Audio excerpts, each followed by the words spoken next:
And welcome back to another episode of Root, the Thorned Roses. Coming close towards the end of our little campaign.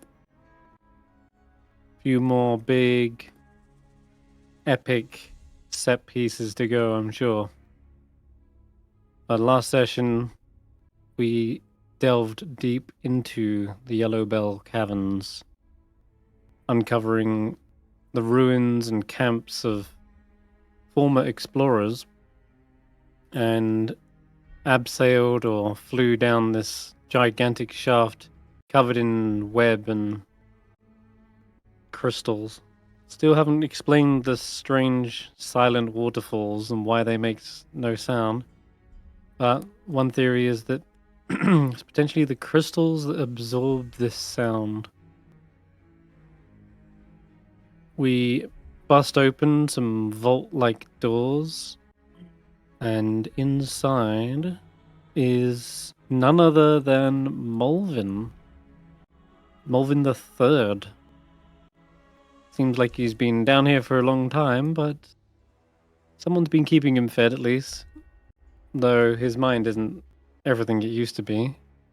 He's lost a few of his marbles, but from what we pieced together there is a great deal of history stored somewhere in those cobwebs of his. Most of it's written down in his journal that he's still trying to find. Did we find that in the end, guys? The lost journal? Not yet. Not yet. No, Not okay. yet. Still searching for that, which I'm sure holds key information. But we did learn a great deal of lore about how the first ancient ones terrorized the land and burrowed deep into the ground where the small folk dwelled, and they managed to defeat one, fashioned its fangs into weapons, and then launched a siege on the surface. But instead of defeating the ancient monstrous creatures, they struck a bargain. And we don't know the exact details of that bargain, but it did allow the first clearings to blossom, and thus began the prosperity of Furfallen. Then we went round to another chamber and bust open that vault, except instead of a mole, we found a bat. None other than Genevieve Rosemoon, Valentino's sister. She's been in hiding ever since she attempted to poison her father and then ran away. But turns out she's also the reason why Valentino has been hunted this whole time, why he was even exiled to begin with. Genevieve was responsible for swapping the legendary fencing fang, that same weapon that was made from the ancient ones, and she replaced it with a fake one. And now Valentino's father, Reginald Rosemoon, is after him, likely to retrieve it, because the legend has it that whoever wields the fang controls the clearings. And Genevieve has also decided to try and help us in any way she can. And to do that, she needs a weapon. So we're currently forging her something. Maybe it's out of crystal, maybe it's these spare weapons in the corner, which we did find, and just needs the rust clearing off of it. But that's where we left off. I'll throw it to Steph. Thank you very much. So yeah, you guys are currently in this room. I think, Jules, you were going to look at maybe making Genevieve some form of weapon. If you had any thoughts on that? Maybe. Didn't we do that shit last week? I recall Taking one of the crystal can. rusty scimitars and implementing a crystal on the blade tail somewhere. That's fine. If you remember doing that, that's fine. My memory is shot today, so I'm going to trust every word you guys are saying to me. So don't take advantage. I think we won the campaign Also, already. I think we Before we actually- carry on, a little bit of a shout out to the artist who did Genevieve Rosemoon's art, which we've borrowed for the stream, by Oblivion Gate. Is that right? Mm-hmm. Yeah. That's the one. Yeah, So- here you go. There we go. Very nice, fancy artwork. She's fabulous. We love her.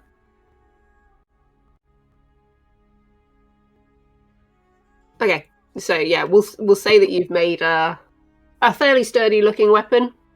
You're not a weaponsmith, but you know enough about needing tools to do the job.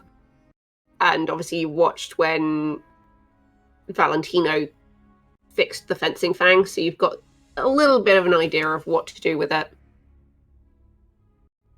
And I believe you guys were heading down this staircase.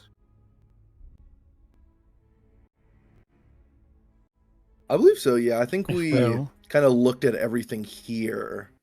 Yeah. Because you went round this area before you found Genevieve herself. Oh, you didn't go around that way, but the other group did on the way in. So you found like a bunch of like beds and almost like a small living quarters Yeah. in this little area here. going down the evil stairs. Huh. I'm gonna hop on top of this little winch and like look down. Yeah, you can have a look down there. The winch is clearly broken. And whatever is at the end is at the very, very bottom, and you can just about see it. It looks like to you, a very large bird cage of sorts. Not necessarily a bird cage, but it looks like one. So perhaps an elevator of sorts. Mm.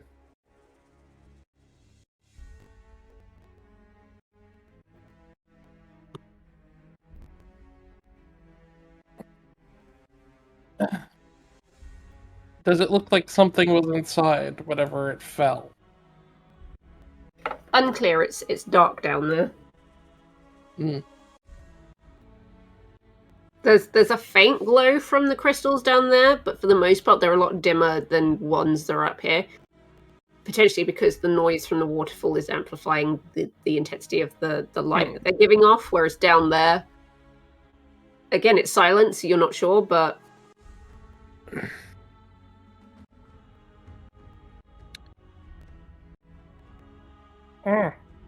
Are we wanting to go around and down that way?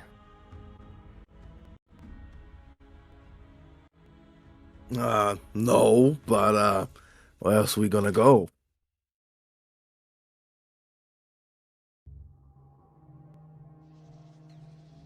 Fair enough. Okay. So you're all heading down the stairway. Yeah, keep trucking, Molevin. You know, I'm right behind you. Okay. Thank you, Ratthew.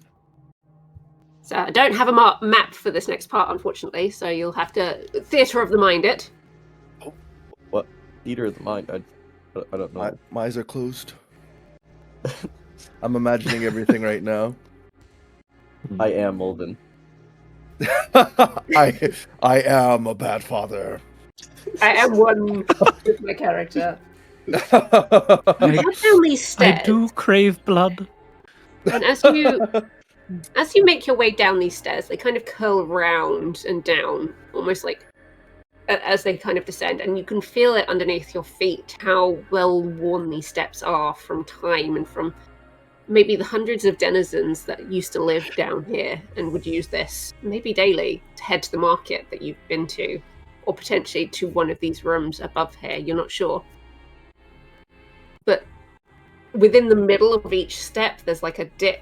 And it's almost, you have to be very careful because it's almost slippery where the air is so damp down here. And the further down you get, it's strange. You expect it to feel damper down here, but the air feels less heavy down here. As you reach the bottom of the stairs, you find, Quillon, as you pointed out earlier, this broken elevator. It seems to have crashed to the floor down here. And you can see the bars have kind of snapped under the impact where it's hit the ground. Clearly this winch at some point gave out the rope maybe and came crashing down and hit the ground so hard that it splintered this cage. And you guys can see it's half embedded in the earth over time. And then at the far end around here, it's very similar to what you found when you came to the bottom of the well. It's all been very hastily boarded up from the other side.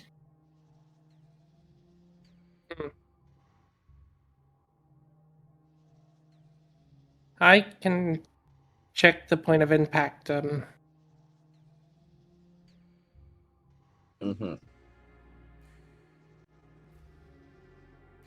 So it's been boarded up from the side that like we're not on? Yeah. Hmm. There's no door, but it looks like someone's tried to maybe block off this entryway.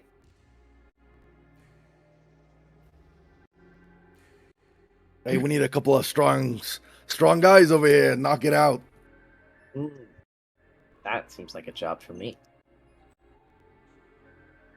Valentino, just like we broke down the other door, let's do it. All right then. On 3. Give it the old 1, 2, 3. and 3.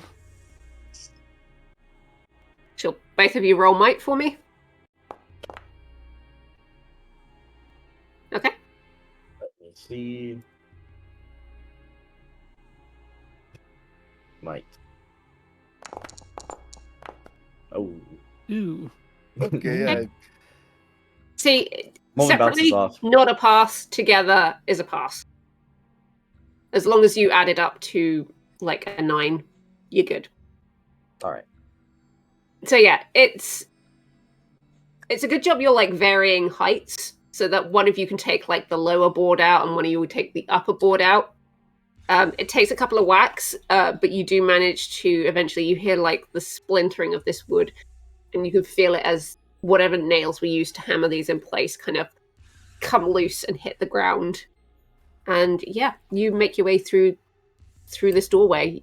There's a thick layer of like dust that you've disturbed now, so there's almost like this cloud of it in front of you. It kind of tickles your noses. But yeah, you can get through.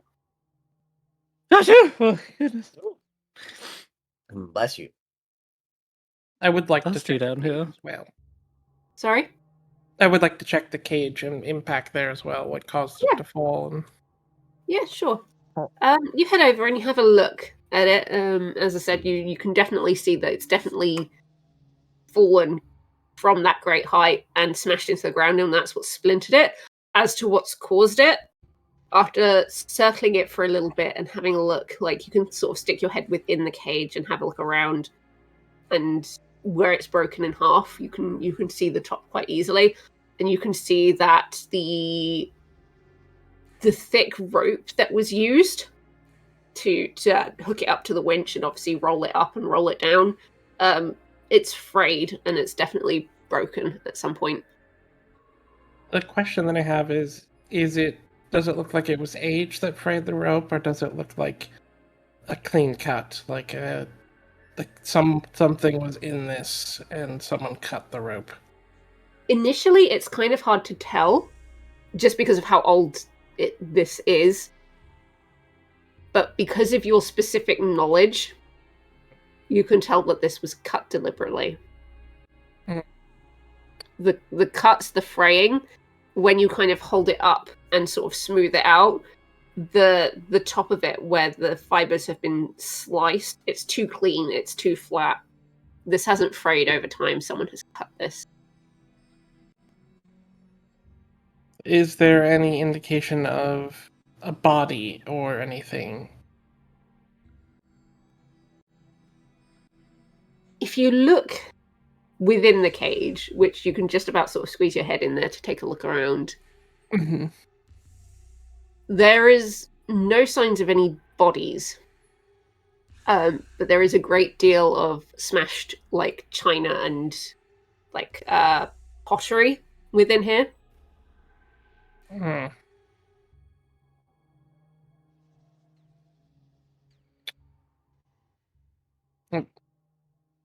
Molevin, do you do archaeology as well? Is that a Molevin thing? That's one of my minor interests. But, I can take a dabble. look. Dabble. I did my toes. Let me see. There's a bunch of smashed pottery in here. It's in China. I'll pick it up and examine it, see if I can date it. Sure. You head over and you have a nose. You quite easily dig your way in to make a big enough gap for you to get into the cage so that you can examine some of this pottery a little bit closer. And after a few moments of like turning these round in your hands, it's a very unique type of pottery you've only seen a few times, maybe in a museum somewhere. These haven't been made since the early years of the Erie dynasty. And they were often used in, I don't want to say rituals, but that's not the word I'm looking People's for. rituals. No, not rituals, that's not the word I'm looking for. Ceremonies? Thank you, ceremonies. I said it first. Whatever.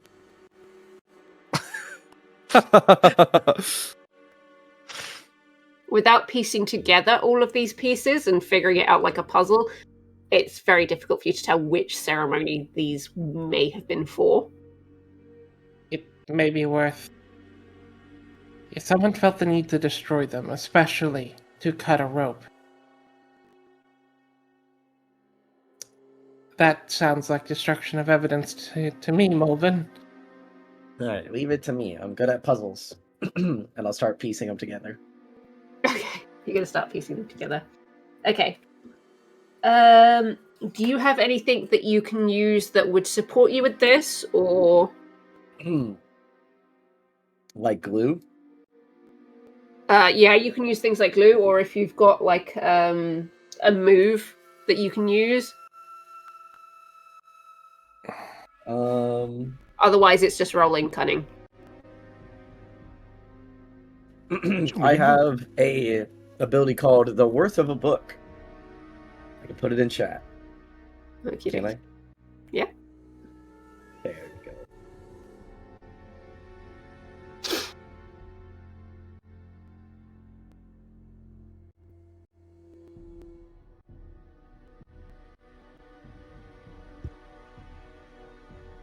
Okay.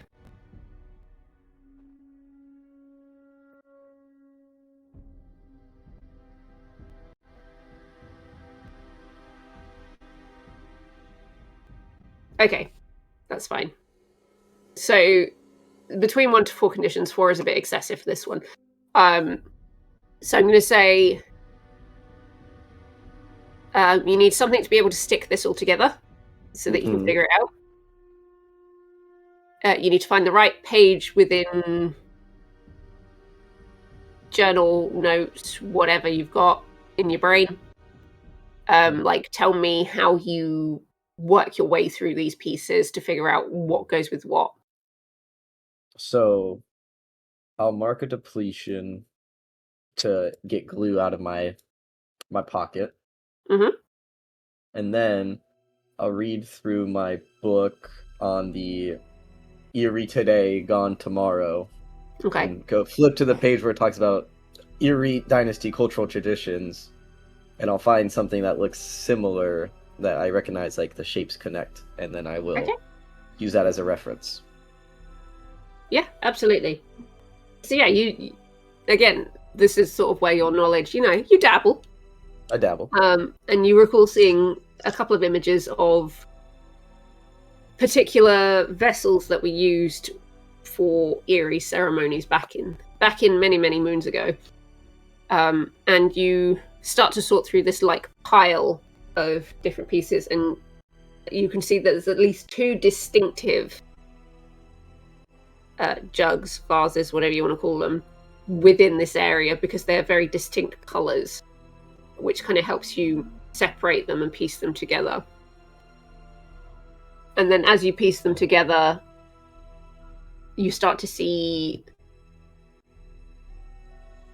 they've got very distinct like markings around the outside. These markings aren't in your book, but they seem to depict names which are written in the language of the birds. Which I've been working on translating. Yes, you have. You recognize this one immediately. One says the Great Horned One, which you guys have seen around anyway, like within the murals. And then the other one is not something that you've read before. This word is new to you.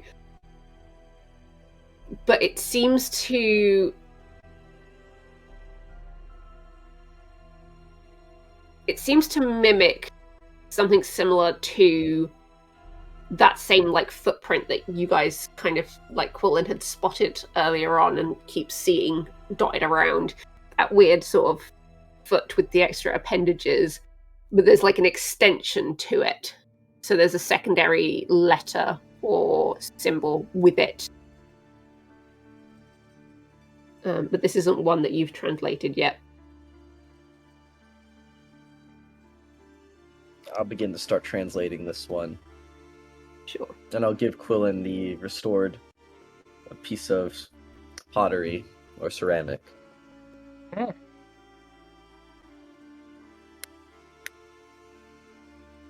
As you hand these over to Quillon, Quillon starts to sort of turn them around. Quillon, for you especially, and Molevin as well, as you're piecing these together, you can see that the colouring on these vessels, these jugs, these vases, you're sort of piecing them together and you expect the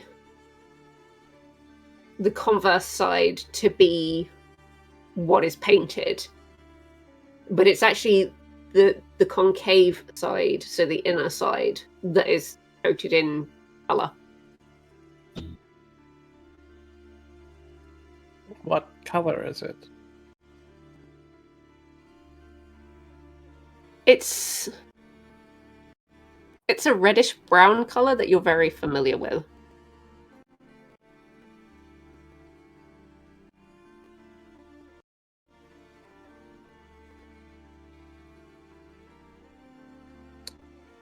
Oh, Quillon, hey, Quillon is going to that's be a one bit of gross. Can I lick it? Yes, Ooh, you may lick the centuries-old, blood. Yeah. I'm gonna lick that if I were you. That's not sanitary. Yeah, Is it rock or the is it faint bone? taste of iron and like that bloody tang that you're very familiar with hits your tongue. This had blood in it. And it you said it was for ceremonies, yes? Yeah, it was for some sort of ritual. I haven't quite deciphered it yet.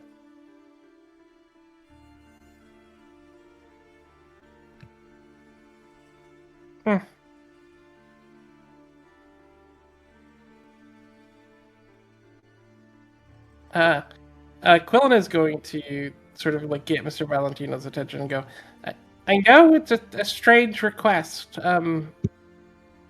We might need your impeccable taste, Mr. Valentino. Oh, all right. Well, how can I help? Just out of curiosity, would you mind licking this and telling me if it tastes more like the wine from January, or like Quillon starts naming like dates like with wine, and like the way that like effectively trying to figure out like what kind of creature's blood it is. See if we can maybe. You're essentially getting him to do a wine tasting. Yeah. Wow. That's vile. It's dried. I'm not sure what flavor profile it's going to have. You can see Genevieve As a is like stain. wrinkling her nose. It's just like there's all sorts of things you can get from those that are just unsanitary. And again, needs must. If you think it'll genuinely help us, I'm willing to lick a few stains. I'm more invested for the discovery, the history. Whether it'll help us in our journey continuing, I don't know. But Yeah. I just want to know the answers to these questions. Can Quillon maybe try to like reconstitute the blood a little bit so it's at least a little less of a just licking the side of a pot? Bear's feeding. I mean, you can maybe add some water to it and hope that kind of brings out some of the flavor. Yeah.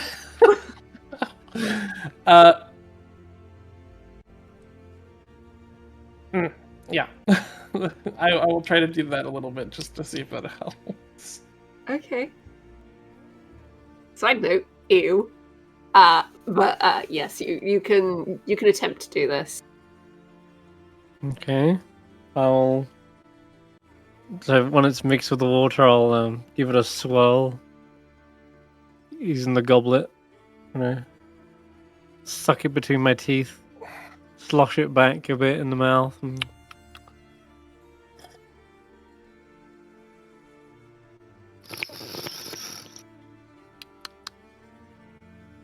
How good is It your is wine blood. knowledge?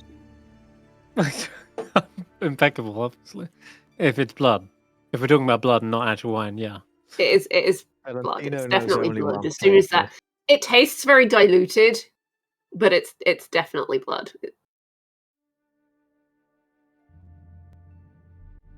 Yeah. I don't know how much more information I can get from this. That's up to you. But it is now in my mouth. It is now in your mouth. Yes. Jeez. You can roll me cunning or you can roll me luck, just to see how much you find out. You definitely find out This- something. It's just how much do you find out? Okay. It was weak. Yeah. This is very weak, especially for you. You're Yep. used to something finer, more robust. Yes, it's a bit watered down. But you can tell if this was full-bodied, pun intended, it would be up there. You can taste the I'm gonna sound like an absolute. Royalty. You can taste it. There's a lot of iron within this, and there's a flavor somewhere in there. You're not entirely sure what it is, but you feel like it's something that maybe your family kind of gave you special occasions. Maybe it's that kind of Oh, wow. rarity, that strange. It's a familiar flavor, and it's something that the back of your mind, there's something nostalgic about you, and it takes you back to one of the better days, a celebration, that sort of thing. It gives you that feeling, that memory. A nostalgic taste to this. It used to have quality. I'm sure something of this ilk must have been rare. We got it out on occasion. Genevieve, you remember Mother's 50th birthday? That was... tastes like the serving during that. Genevieve, in the beginning, as you kind of start to taste this, she looks horrified that you would lower yourself to this kind of level of drinking something that's maybe been down here forever. And then as you say, oh, it brings back memories, it's Mother's 50th, and she sort of tentatively will come over and put a hand out for the goblet herself. Oh, yes, by all means. Share it with Genevieve. God, you guys Anyone are else? freaks. She takes the goblet and she sniffs it, and she looks like she doesn't trust it.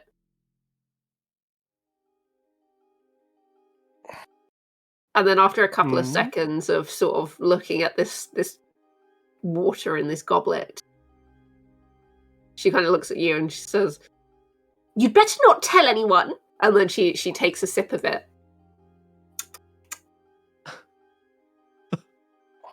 And then she herself looks a little bit thoughtful as well. And then she looks quite surprised. "You know, you're quite right. It does taste almost familiar. Hmm. I think Grandmama used to keep a stash of this, you know. What was really? it?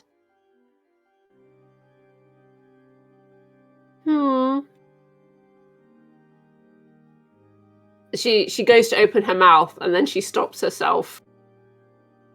And then she kind of glances around the group. And then she looks at you, Valentino, and she goes, "Brother, I think I might need to have a word with you, maybe off to one side for a moment." Oh God. Oh no. Okay, alright. Start whispering. Is this because it's a family recipe? It's a specialty, or you It's just not don't want the necessarily because commoners it's a knowing about the family recipe. And Chris, finer I'm taste? just going to really quickly send you a message. Hmm. And before Valentino yells it out loud in response to it being said. This is making me sick.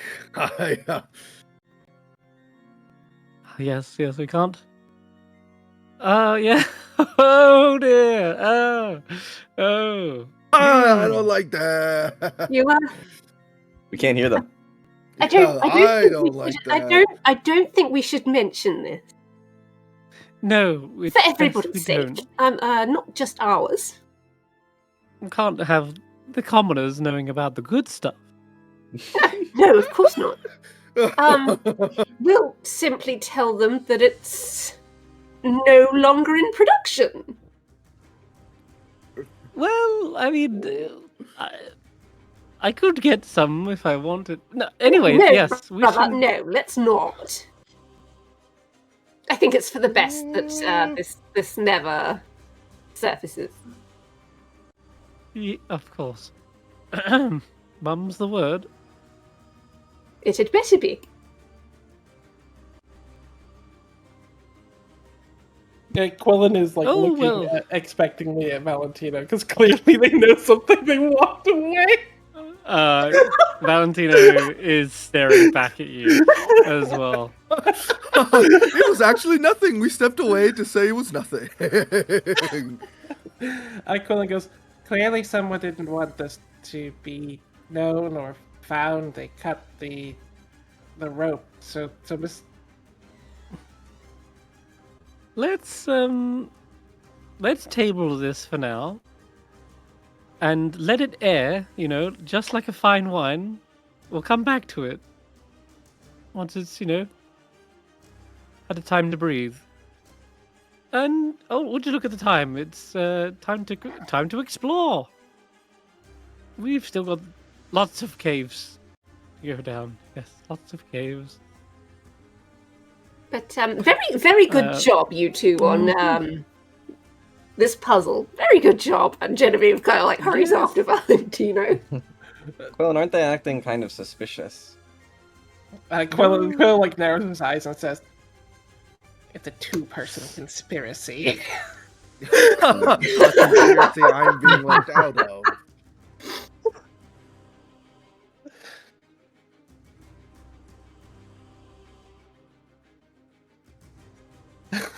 I feel like Valentino sees Quillon like narrow his eyes, like just like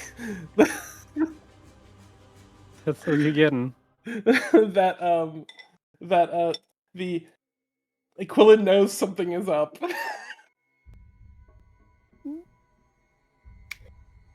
As you make your way through this entryway now that the dust has kind of settled and you're quickly trying to escape Quillon's gaze. You head through this tunnel, and it's a darker area, and you can see the ground is kind of built up with dust in this spot. There is an area that's kind of like thinner with dust, so someone maybe has come through here in the last few months, maybe last few weeks. You don't know how quickly it gets dusty down here. And then further down, you can see a couple of like lit torches. But as you come up to it, there is a fork in the road that splits 3 ways. Hmm. 3 more sessions, I suppose. Here, Mr. Valentino, we'll go down this path. Me and you alone. We're gonna go alone. This to this path, Mr. Valentino, and I'm gonna pull Mr. Valentino to the left. Well, What? Quillon, I don't think it's right to split the party, Quillon. As you look through each of these kind of roads that you're kind of standing at the crossroads for, to your left is a long dark tunnel. There's not much light coming from that way. And if you look to your right, there is another long tunnel. This one doesn't have light, but you can feel a breeze coming down here. And then the road straight ahead of you, in the distance, you can see lights. Okay, well. Torchlight, you said. Yes. Hmm. But it gets, as you look down this tunnel, it's quite a lot of light. It's not like the odd torch here or there. It looks quite a lot. Genevieve, you didn't light torches down here, did you? I haven't come down this way. It's far too creepy. I mean, if I had, would I have, like, boarded up behind myself? I don't think so. Point taken. How, what is it you want, Quillon? I told you I'm not going to share.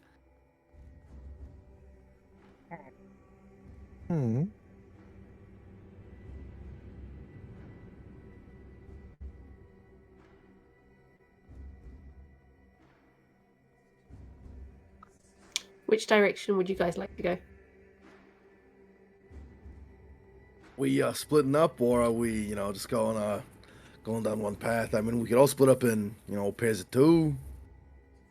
Nah, let's stay together. Let's stay together. Let's go to the left one first. How about us 5 go one way, and Ratthew, you go on your own down another way? I was actually considering that, and I landed on that wasn't a good idea. Funny enough. So let's all go together. I think. Why don't we light Rathew's candles so that he can see on his own? Oh, we don't have to do that either. We could all just go down one path together. Well, Everybody just roll me straight luck, please. Oh, good Uh-oh. thing. Good thing I have Don't that. panic Pride- just yet. It's just a question. but it's Oh, it's I'm Pride plus Month. 1. Okay. Okay. You say, but it's Pride Month. But it's Pride Month, yeah. Oh, can't roll a gosh. straight roll. Oh, Wow. I got get an it. 11. Why was Jules's hidden? Oh, For the Oh fun no, of it's it. because he whispered me earlier. That's all. I see. It was pre the game starting, so don't worry. Okay.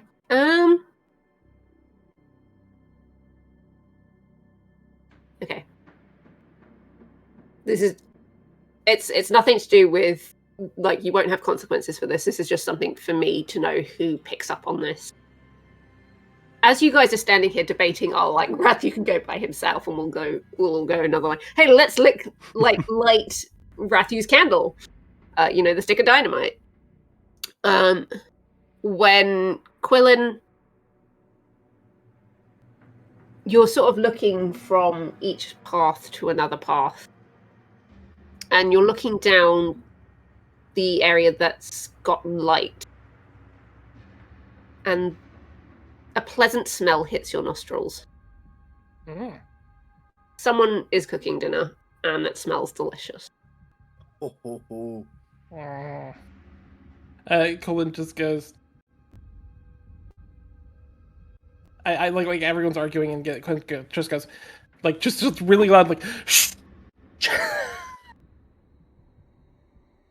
And then like just like gets low, and it's just going to like start like sneaking down the path towards the lights and like move like motion for everyone to follow like sneakily.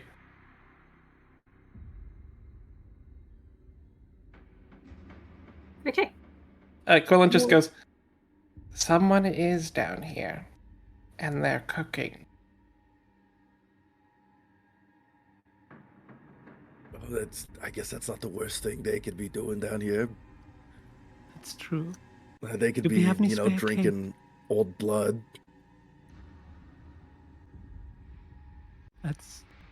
I mean, that's what I was just doing. Wait a minute. All right. Quietly. Keep it quiet. Follow my footsteps. And then, like, Quillon will do the little bird hops that no one else is really particularly good at doing. Not doing that. We'll all try to hop. I am not hopping. Like, three of you trip over your own feet as you try to mimic Quillon's, like, hopping. Genevieve is one of them. She just sort of face plants the ground. Jules with the big bag of tools hopping around. There's just a huge jangling sound, you know? After Quillon, like, hears that from everyone, just turns around and goes, you know what? Everyone, You said follow. sneak normally. Oh. Sneak your own way. Okay. So, Quillon, I imagine you're going on ahead? Yep, I'm going to... Yeah. Are you blending into the shadows, or are you just going straight in? Yeah, I'll disappear into the dark, because might as well. Sure. Yeah, you head down this tunnel. It takes you a few minutes to get towards like the brighter part of the light. So as you get closer, you see a couple of torches, and as you get closer, there are more. And then you realize they're not torches of fire, but they almost look like street lamps, like Victorian era street lamps, except they've got crystals within them.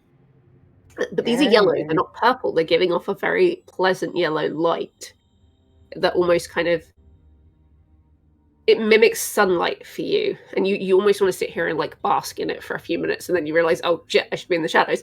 And then you kind of duck back in again.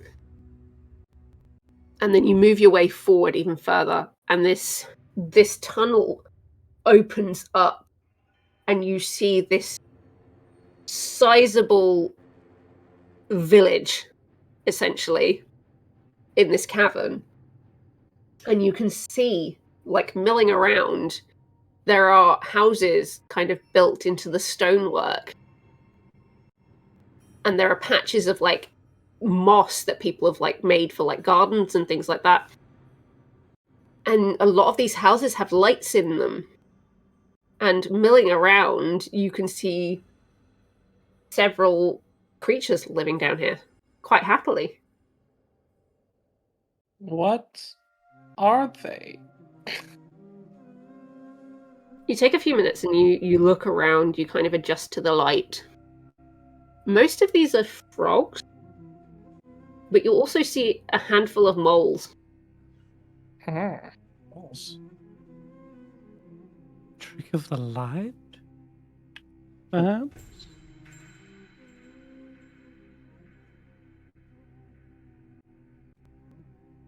You can They're see just there's doing a few of day-to-day them sort of business? sitting at like tables and chairs having conversations.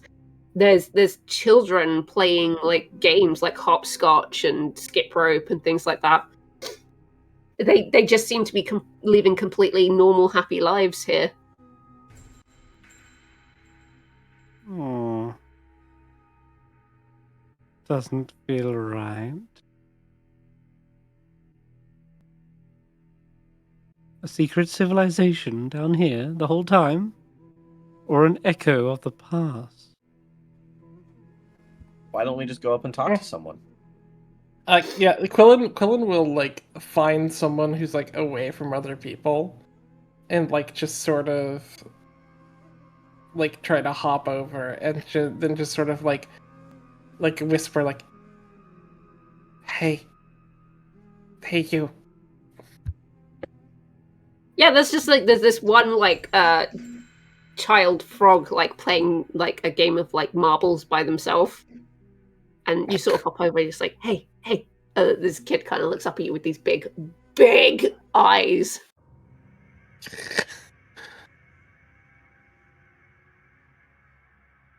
It just blinks. Hello. Hello.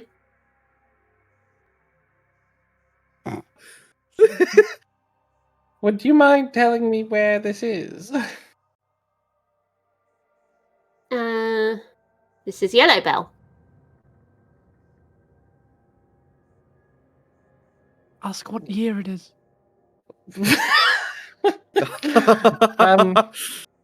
This is Yellow Bell. There's not much yellow. He That's gestures to the yellow lamps that are everywhere. Yellow Bell is named for the flowers. Not down here, it's not. Oh, you're talking about that one, and he points to the ceiling. The one up there. Yes. This is the first Yellow Bell. Jesus.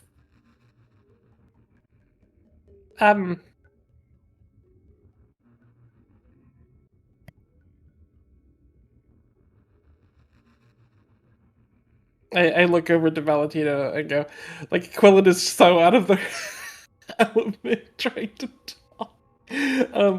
Quillon is just like, why are you all down here? Because we live down here. This is our home. But why? What's... Because this is where we've always lived. Do you have a librarian we can speak to? Yeah, do you have an adult? Yeah, do you have someone with sense we can talk to, kid? Yeah. There is a library, and he kind of like points across the way to a small... It looks like a small house, but you have the feeling where it's like into the wall, it probably expands out. And there's a little sign out front that says library. Molevin, you recognize it instantly. It's written in bird language, but you recognize the word for library instantly because it's the word for book. It basically says book house. There it is. That's the book house. The house for the book slave, yeah. Exactly. Kula's going to look at this kid and go, thanks, and then is going to like slide over a single coin. What's this? Money. What's it for? Trading? He starts to like chew on it, like thinking maybe, and then when you say trading, he goes, oh, and then he hands you a marble. What? Huh? You said it's not trading. You say I'm trading. Thank you. Quillon is going to hop away. You're welcome. And he literally starts trying to like flick the coin across the ground at the marbles. Smart kid. He doesn't seem to know what money is for. Damn, they've the perfect society Or down it here. hasn't been invented yet. Valentino. Did someone say invention? I need to give them money. These people need to experience capitalism. and the working class. It's gonna ruin all their lives with money. Like Quillon will just walk back to Valentino silently and like look at the marble and go, I was paying him for information. The marble that's in your hand is actually incredibly pretty. It's... You're not quite sure how they've done it, but it's like when you get those marbles that are multicolored and they're kind of opalescent, but there's like glitter within it as well. So as you hold it up to the light, it's very sparkly. Probably worth more than money, at least this day and age.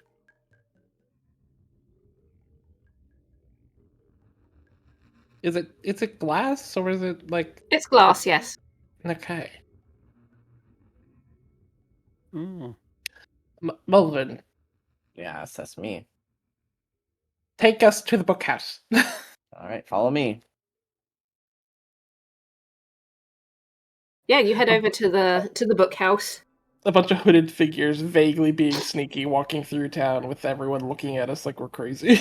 You walk through town. You have to kind of walk through town to get here, and you pass several people.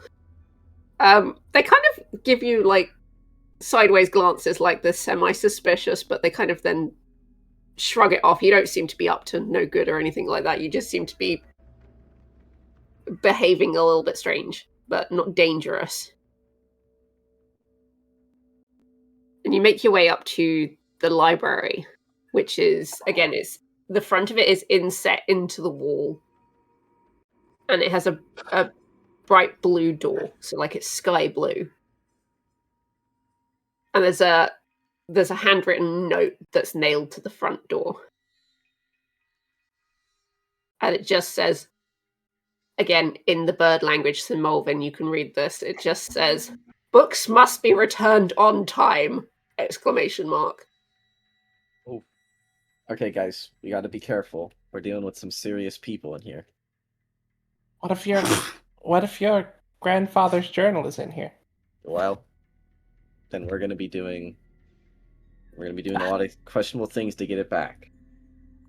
I'm gonna steal one Right. book. Everybody, follow my lead, okay? Okay, And wait. I'll walk in. I will pull out the glasses I stole from the a long time ago, and I'll put them on my nose and be like, Dr. E. Astor. "Yeah, Dr. E. Astor," and I just put them on the end of my nose so that I'm mimicking Molevin. Sure. They make you look slightly more intelligent. And you enter the library. As you enter, there's a soft tinkling of a bell above the door as it opens. And you walk inside, and this bookhouse, you weren't expecting to be quite this big, but it extends quite the way backwards, and you see rows upon rows of shelves. There are glass cabinets filled with beautiful pottery, illuminated manuscripts where the artwork that's done on them is so fine and delicate at this point that they've put it behind glass on like mounts. There's tapestries hanging up.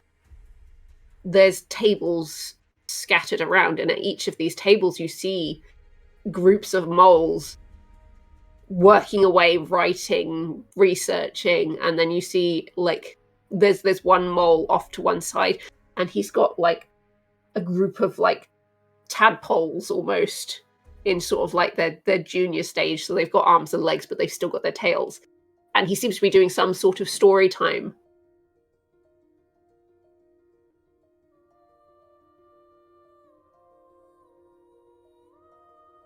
Oh, magnificent.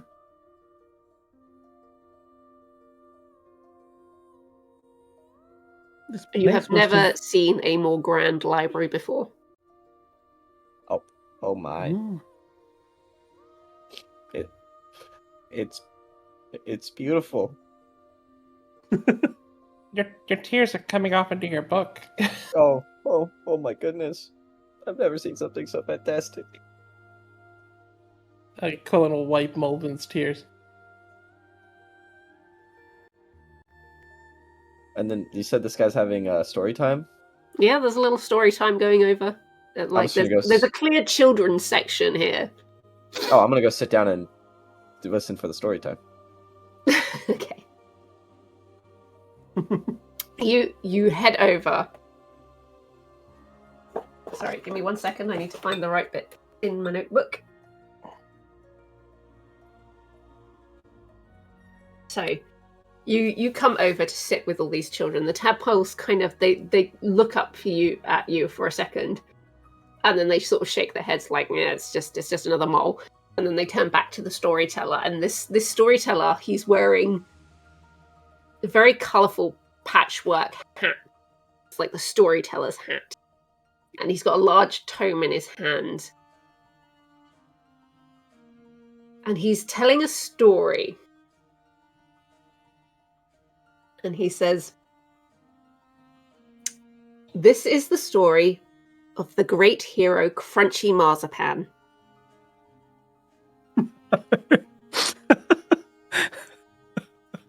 Who started out as a weak little squire and eventually overcame great evils with his friends, where he followed the great knight Sir Teriyaki into the bowels of danger.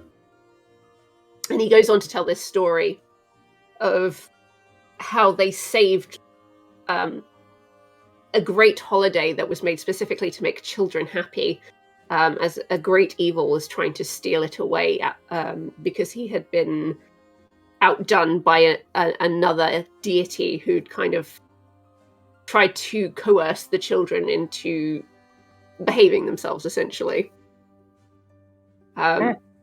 And with the help of his friends, Crunchy Marzipan slew this great evil, and he had many adventures as he grew up from squire to knight.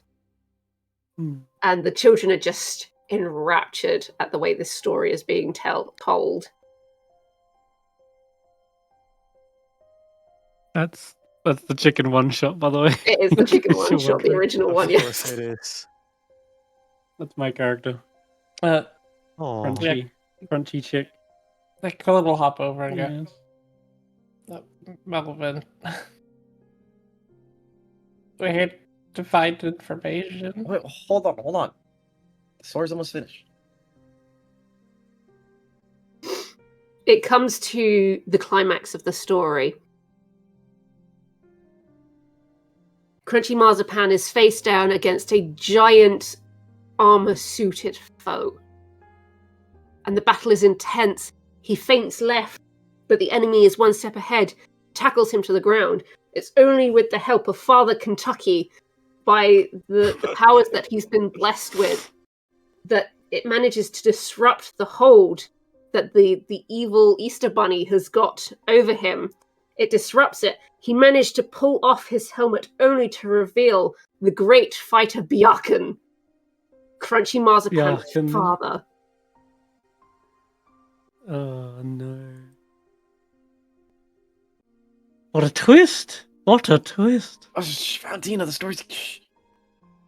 And the frog, who is the storyteller, slowly closes the book and says, "And you'll have to come back tomorrow for the next part of the story." And you hear there's a collective groan amongst all the little tadpoles. Aww. And then just one of them stands up and goes, "It's his father!"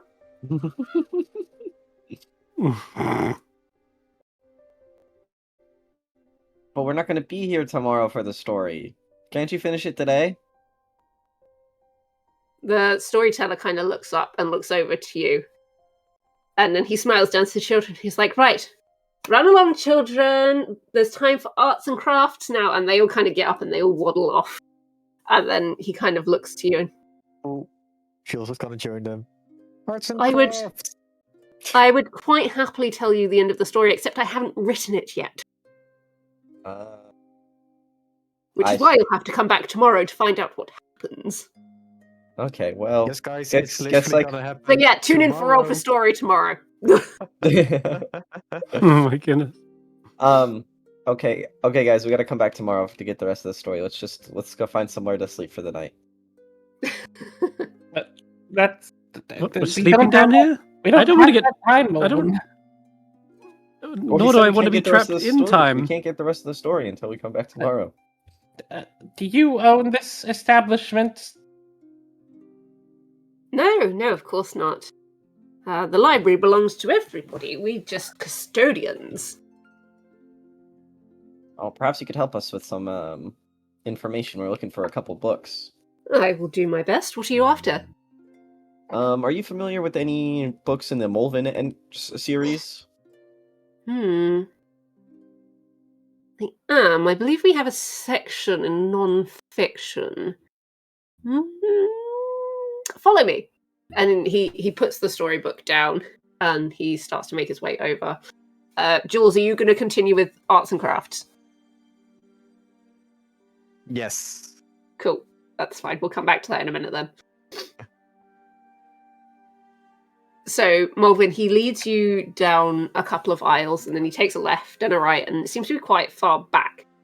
And he seems to take you to an area of the library that's not really well used anymore. It's not dusty, but you can tell people don't tend to come down here. There's no tables, there's no chairs. And in most aisles you've walked down, there's at least one plush chair to sit in for when you find a book that you want to read. And he looks around and he goes, oh, there they are. And they're literally on the bottom shelf. There's maybe 12, 13 volumes. Whoa. Honestly, I'm not really sure why you want to read them. They're not the most interesting books. It's almost like it's just sort of daily chit chat of his daily life, and it wasn't terribly exciting. Who's the author of this one? It's Molevin. He picks up the book and he flicks it open. Second. Oh, wow.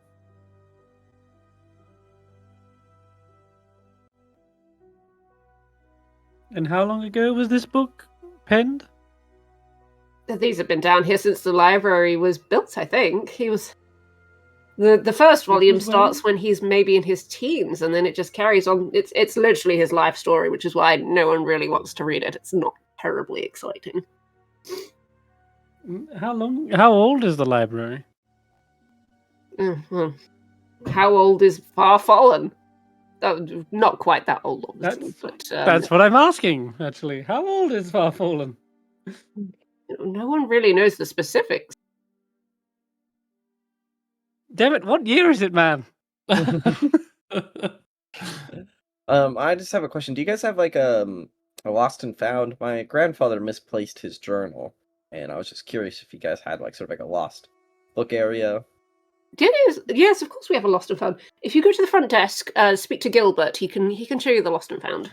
Do you want to read these books over, Molevin? I can go take a look.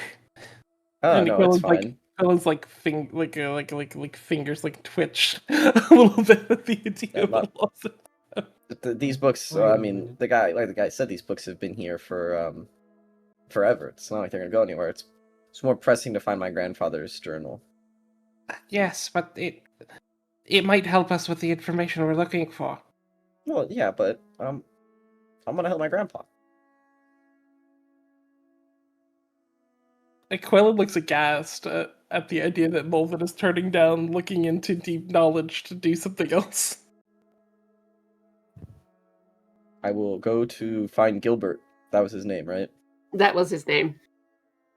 You head towards the front desk, and it's essentially a really large circular desk, and there's a space in the center that the librarian who's on the desk can move around, depending on where someone requires help.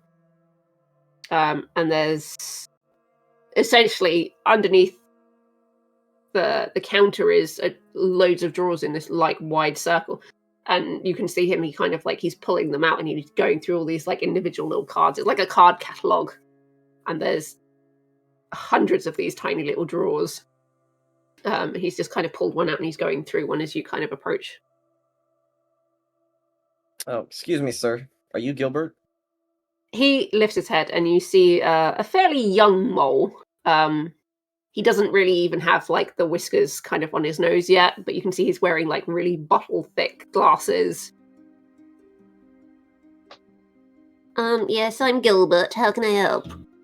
I'm looking for a lost item. I just heard this was the right place to go to. Yes, we have the lost and found. What are you looking for? I'm currently looking for a journal penned by a Molevin the Fifth. Oh, Molevin the 5th. Or no, Molevin the Sixth. The 6th, are you sure? Yes, because I'm the 9th, my brother's the 8th, my father was the 7th, my grandfather, yeah, the 6th. Oh, you're a Molevin, are you? Well, what is that supposed to mean? Nothing. You look like a Molevin. And he kind of goes over to there's like a box in the back and he starts rummaging. I'm gonna turn around. Guys, means do I look nothing. like... Guys, what's up? I would- Quillon I looks wouldn't back take and goes.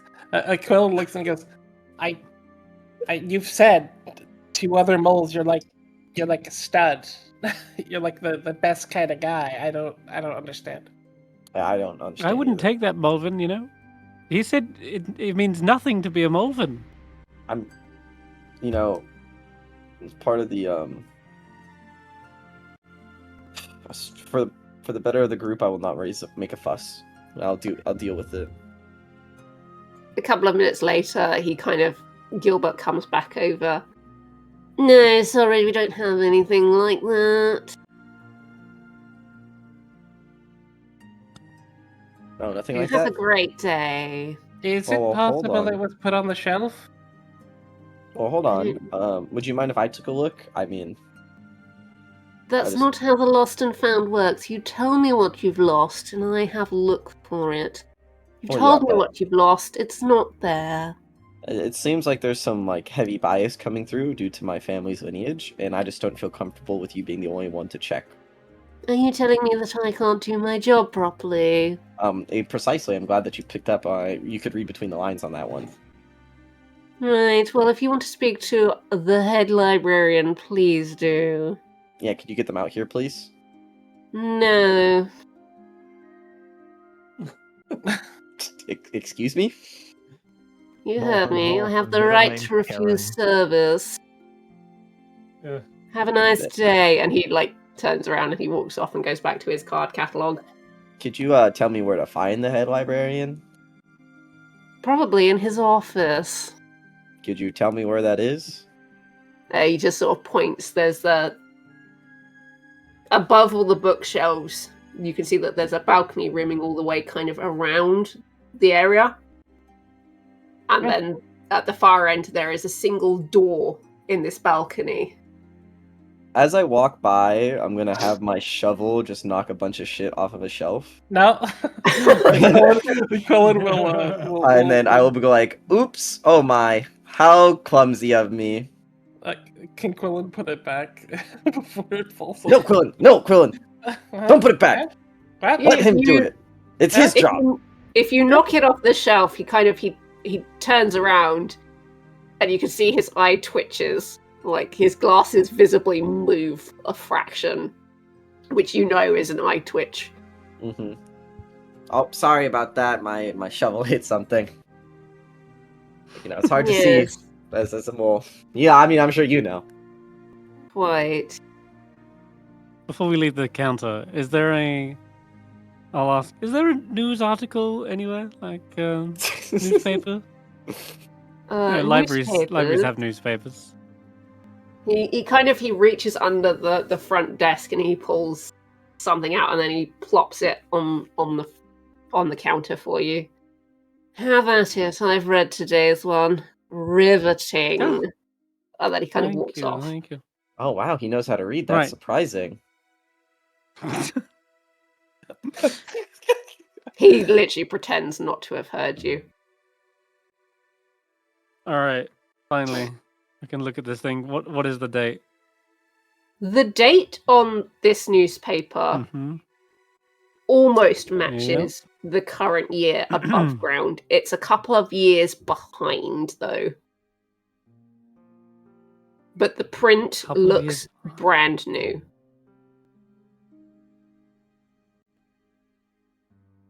I'm so confused. I did have a question. I know there's a lot of books. Who would I need to speak to if I was looking for books that possess a certain symbology? Symbols? Are you asking Gilbert? Yeah. Already walked away, hasn't he? Gilbert lets out a really heavy sigh. Like he's kind of over you guys. The study of symbols is known as semiotics or semiology. Well, I'm looking The study for... of signs, symbols, and how meaning is created and communicated, which is something that you're sorely lacking. So I can imagine why you'd like to find that. Quillon will hold up his foot and go, like this, but with an extra toe. He wrinkles his nose. Put that down.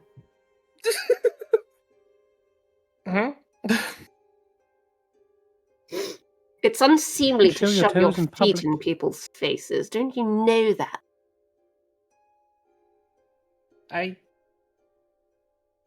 They're more civilized down here than they are up. Yeah, I was gonna Topside. say that's kind of fair. You'll find 10 books on semiotics over to the north side. Now, if you don't mind, I know why I have it's- some work to do. I You mean know you don't why have it's called time for Furfallen now. tourists. So I presume he sits down and starts doing a crossword. Well, he goes over to like the very same drawer that he was leafing through before, and he keeps kind of going back to, and you can see he pulls out like maybe like a notebook, and he looks like he's doing some form of like crossword puzzle. Yeah, sure. Okay. As I just had a thought, what if it's called Furfallen because it has fallen very far underground? Or they called it Furfallen topside because it's fallen very far from this civilized, peaceful prosperity that it once had.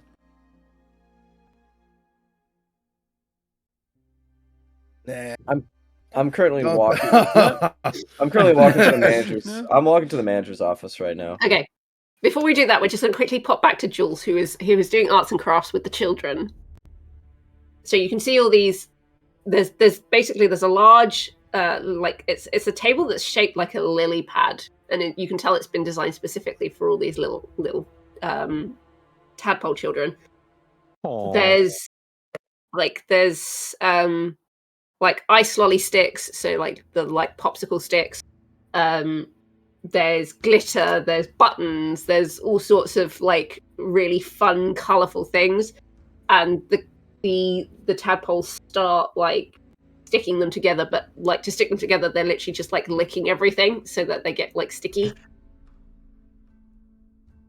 Sticky's here.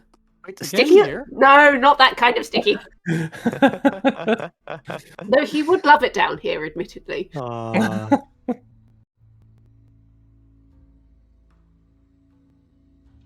What are you building for your arts and crafts, Jules? That's a great question. I'm not so sure what I'm building. I think I'm gonna give a workshop Oh, for little kids, for the little Okay. tadpoles. sure. What are you teaching them to make? What are you inspiring them with? Explosives. Oh God.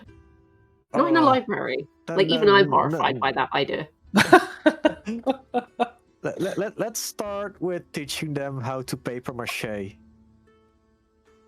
hmm Wait, Yeah. not in the library.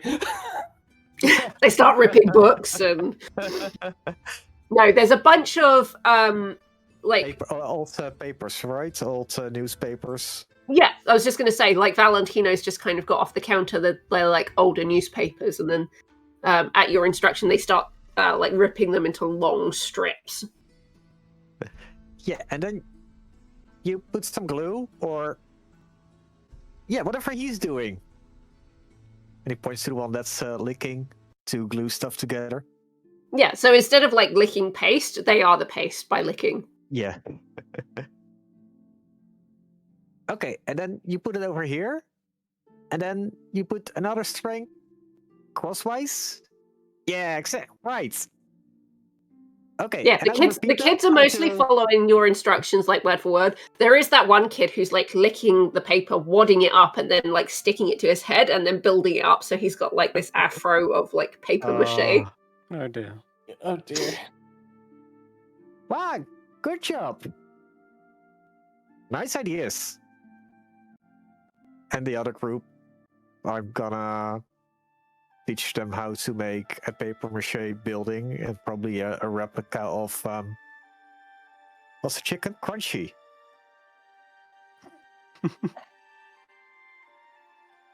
Let's make Yeah, it his name is crunchy. Crunchy Marzipan. Yeah. There's one kid in this group who literally, like, rather than making Crunchy himself, he makes himself, it looks like a helmet, Yeah. and then he paper maches himself, or finds himself like a wrapping paper tube, so that he can use it as like a sword, and then he starts running around pretending that he is Crunchy Marzipan. And then he starts bonking all the others on the head with it.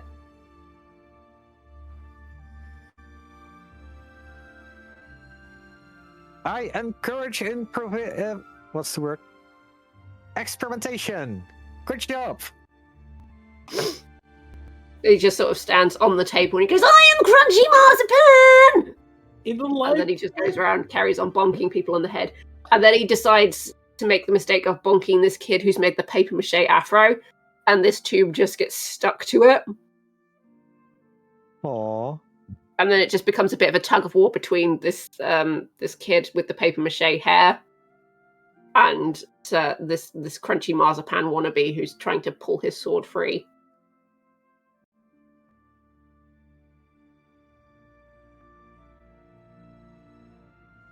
We're still in the bookhouse. we're still in the bookhouse, Yeah. right? A lot Yep. of chaos in the bookhouse. Have you ever been to a library where they're having like the children's story time and crafts? It's mayhem. Yeah. Yeah. That's if you have a arts and crafts for children in the library, then you're asking for chaos. And I have been So- that arts and crafts teacher in the library teaching children. Believe me, I know firsthand what it's like. Children, you gotta love them. And then after a couple of minutes, you notice that there is one child kind of off to one side just doing his own thing. And rather than using paper mache, he's gathered like a bunch of these popsicle sticks. And he's somehow managed to like drill holes in a couple of them, and he's found like wooden dowels that he's wedged things together. And he's made himself, it looks like a tower. And then he sits down when he's satisfied with him. And from his pocket, he pulls out a couple of marbles, like a handful of them. And he holds them at the top and releases them. And they start to race down. And he's built himself like a marble run.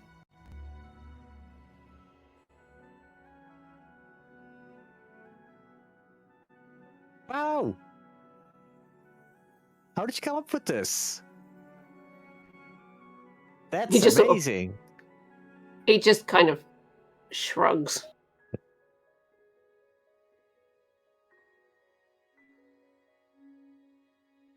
Saw it in a book once. Thought it was cool. Do you know what book? I can't really read it yet, so I don't know the word, but I can show you where it is. Oh yeah, let's read it. Yeah, he gets up. He picks up his marbles and makes sure to pocket those first. And he'll take you to where you can find the book.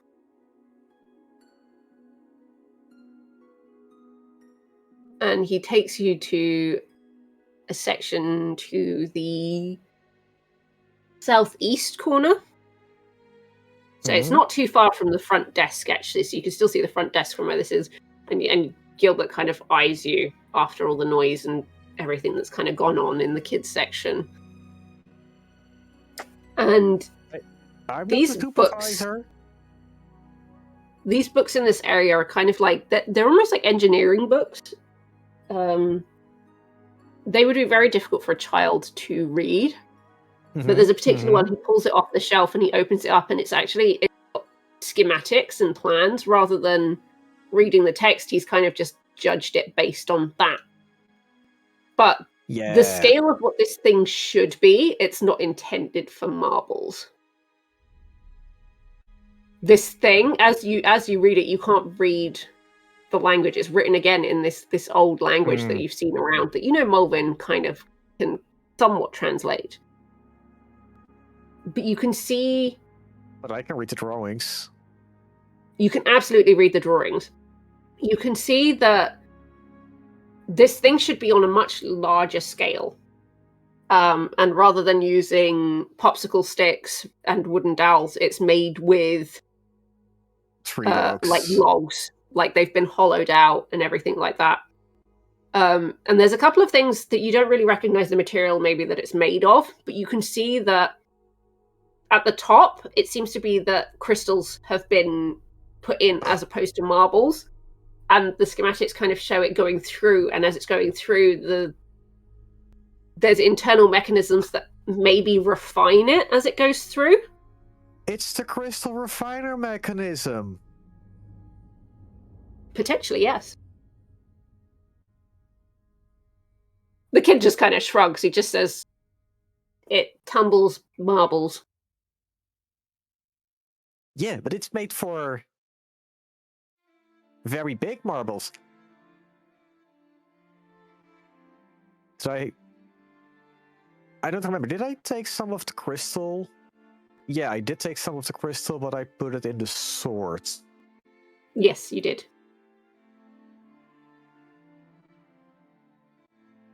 Yeah. Like above there is these very nice glowy crystals. And if you put them in that machine that you made, they are gonna glow different.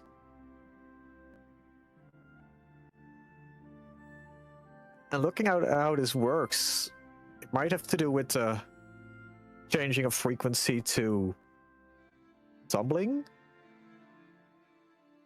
Change the momentum. This is interesting. I wish I could read this.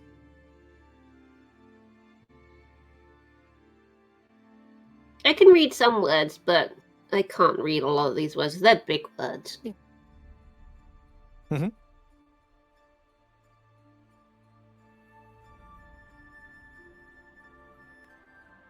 Wanna build something else? He seems to like perk up at this after the sort of... You kind of waffled on for a bit and he didn't really understand what you were saying, and then you said, do you want to build something else? And he's just like, yes. Okay. I'm gonna draw something from above. And I'm gonna draw Dr. E. Esther's water turbine. Mm-hmm. Okay. Wanna make this? He goes wide-eyed as he kind of looks at like all the little details you've kind of put, and like the fact that it makes something that turns and does something catches his attention immediately. Like he loves the marble run because it seems to do something functionally.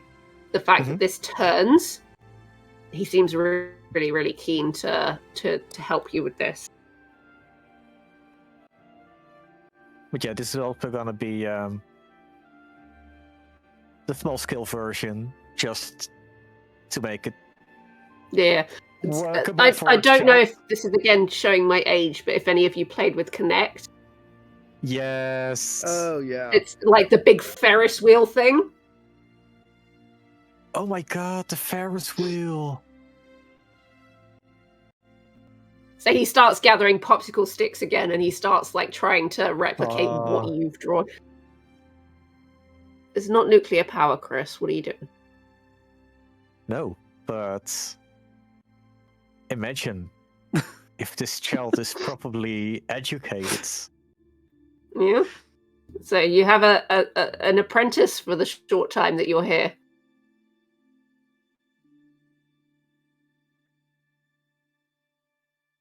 We will leave you to your apprenticing. Yes.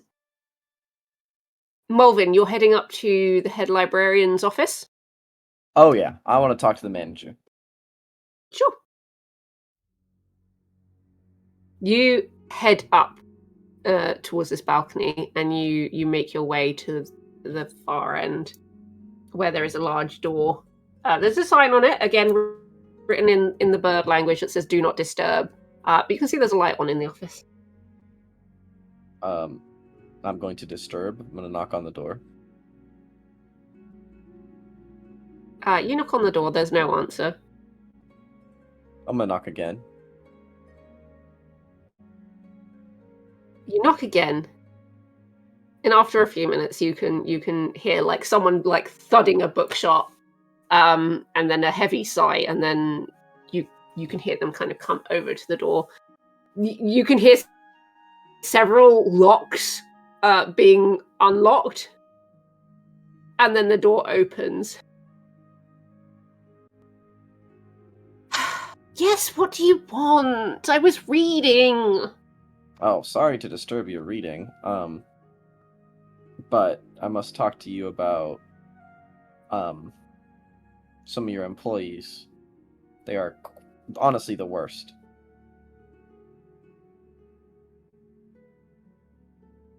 All right, you better come in. And she pushes the door all the way open and gestures you guys in.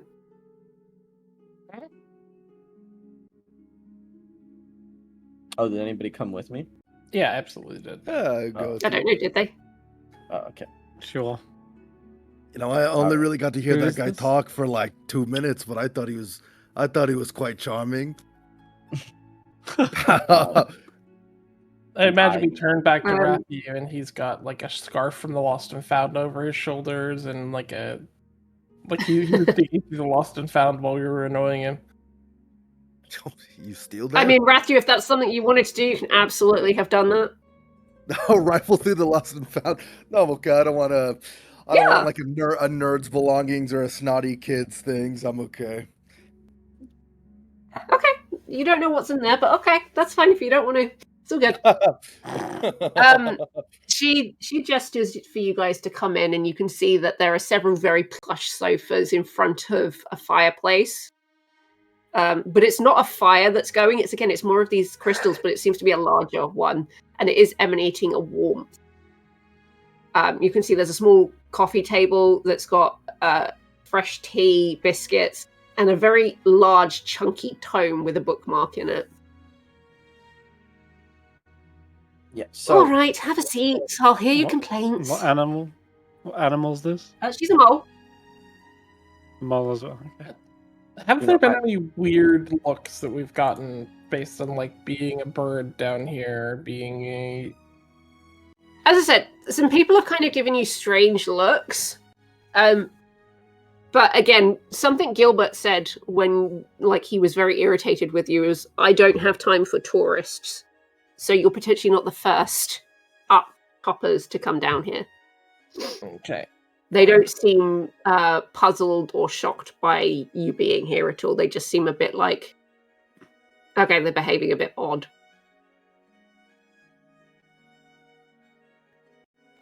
all right. So your employee Gilbert is just like the worst. Like, talk about uninviting. Right. Talk about rude, condescending. I don't Just- think that's going to help us figure out what we need to figure out, Melvin. I don't. I'm trying to figure out what I want to figure out. Yeah, Gilbert's a bit of a pain in the arse, even I can admit that. But he's good at his job. Like the card cataloguing, no one else wants to do it. I understand that, but like, I don't even think he looked through the lost and found for the item that I was looking for. Oh, he hates the lost and found. He thinks it's germy? So I bet he didn't even look through it. Probably not, I'm afraid. She glances at the book she was in the middle of. I'll take you down there. Okay, I'm looking for my grandfather's journal. You know, so Molevin the sixth journal. That's what I'm looking for. Your grandfather, you're a Molevin. Like a Oh, well, yeah. Molevin. Yeah, Molevin the Ninth at your service. And I'll take a bow. Interesting. I had no idea the family was still going. Oh. And she taps the big book that she was in the middle of. We'll put a pin in that. Lost and found. One job at a time. Follow me. I follow her. Wait, quick, Quillon, how'd you get that from the Lost and Found then? Huh? Didn't you get you got the scarf? Didn't you say you got that from the Lost and Found? No, I bought this one. What? Oh, okay. Quillen's genuinely confused. Oh, okay. I thought we were in this library. I didn't think you bought it anyway. Okay. It has an image of the Thorned Rose symbol on it. What? Oh yeah, that's true. I didn't see that. Oh, okay. Yeah, it's my bad. It's my fault.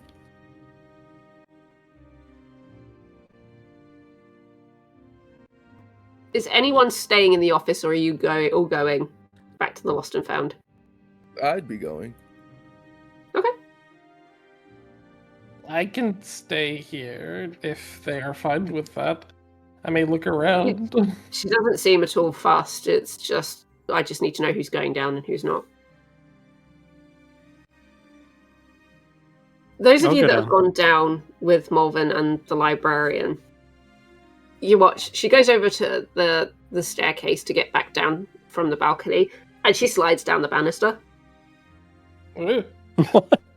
She lands very gracefully as she gets to the bottom, and then she kind of shuffles over towards the front desk. She walks, like she ducks underneath the, what do you call it, the hatch to get into the circular desk area. She walks over to Gilbert, taps him on the shoulder, and then if he had an ear, she would have grabbed him by it and sort of drags him across to you all. Is he a mole as well? Yes. There he is. Now, Gilbert, I believe you have something to say to these customers. He looks very put out and irritated. I'm sorry, all right? You could at least try to say it like you meant it. Well, it's as good as you're going to get, unfortunately. No, that's fine. I just wanted you to know you were wrong. All better. Gilbert, go back to work. Now, Lost and Found. And she shuffles off, and after a few minutes she comes back with a big box and she plonks it down.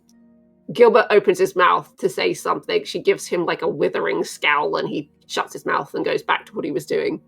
She starts to like pick things out and like throw them over her shoulders if it's not as described. So she's like picks up like what looks like a bouncy ball, she chucks it over her shoulder and you just watch as it bounces off into the distance, and somewhere within the books you hear, "Ow!" Wait, that's my bouncy ball. There's like a small pouch that gets pulled out, some color pencils. Just one by one, she's pulling things out and just sort of either throwing them over her shoulder or setting them down on the desk. She pulls out like a couple of notebooks, but nothing that looks like the journal. Hmm.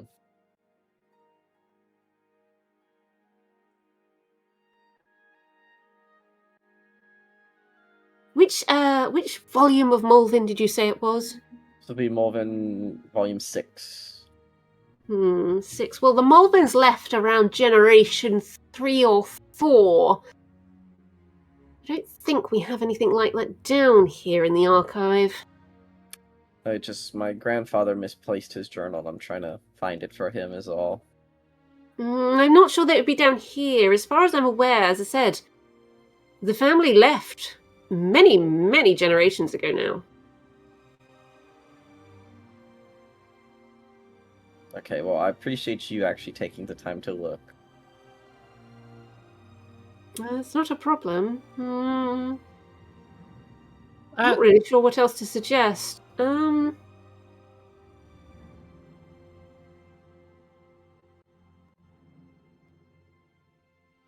mean, I'm currently reading through the third volume, but it's not really helpful. It's not quite the right time period.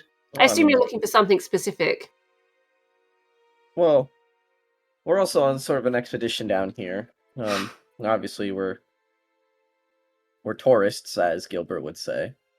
So Well, I assume so. It's not often we get topsiders. yes. So we were looking for information about Quillon. Can you do the gesture?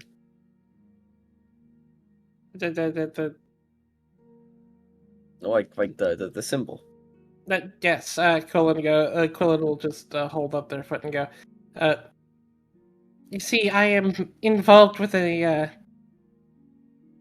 group, and we have a symbol that's like this, but I've been finding a symbol recently that's like this, but with one extra toe. I'm looking for books that might have a symbol like that. Yes, there might be something. You're all traveling companions, well acquainted, you trust each other. Yep. I trust Ratthew and Quillon here with my life. Yep. Mm-hmm. Yeah. Wait, what about the rest of us? Oh, Valentino, I didn't know you were saying that. Yeah, no, I trust all you I'm guys. right You here. know. I trust you as well, Valentino. I just don't know you were standing there. She takes a moment and Molevin, she kind of leans over to you and she does kind of gesture. She tries to be discreet. She kind of gestures at both Valentino and Jenny. And you trust them? Well, why? Of course I do. Valentino saved my life. He pulled me out of a burning church one time. I mean, do that. Yeah. I mean, we set fire to the church, but that's besides the point. No, wait. Quillon will like speak off to the side to her and go, elaborate that question? How do you mean elaborate? Any particular reason you sectioned them out? I don't want to be horribly rude if they're your friends and trusted companions, but they are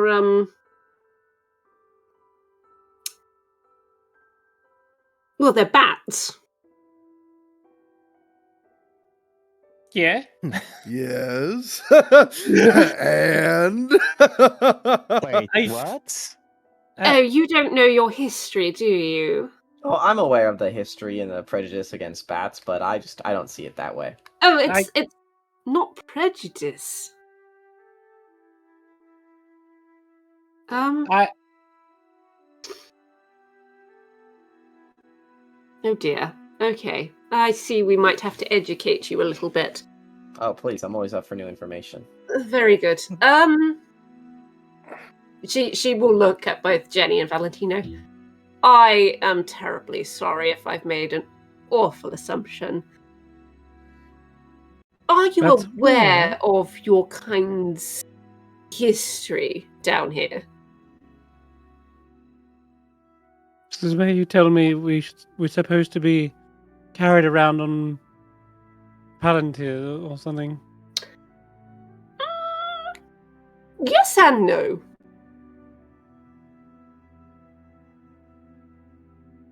Yes and no.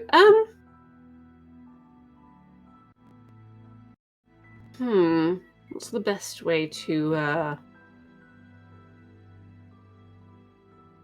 follow me? As probably the she kind of looks at you, Quillon. We're going to have to put a pin in yours for a moment, but it licks.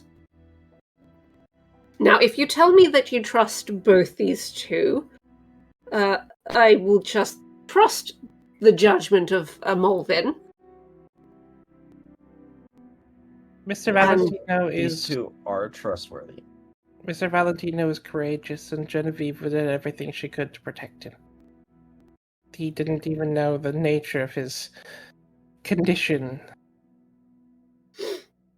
Until recently. Well, Hmm. all right. Gilbert, ensure that I am not disturbed, please.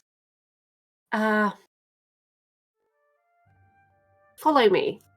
And she'll head back up towards her office again. This time, unfortunately, she does have to climb the stairs because there's no way she can slide up the banister, unfortunately, for her.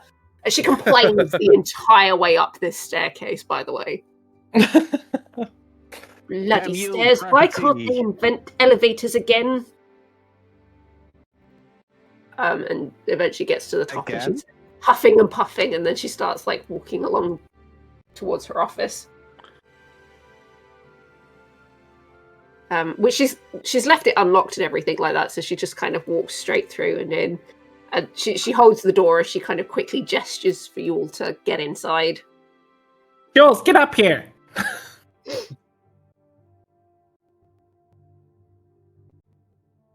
Huh? What? You're needed. Come up here now. Okay. You're doing great.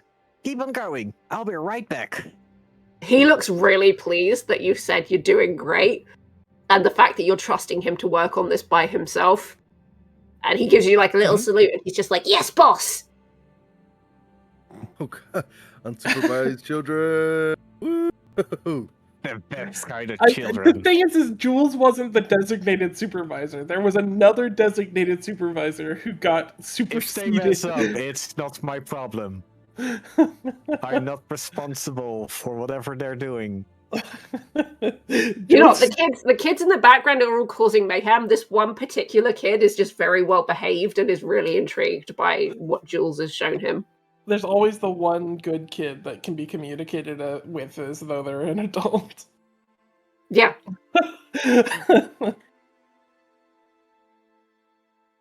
Okay, so Jules, you head up to join the others.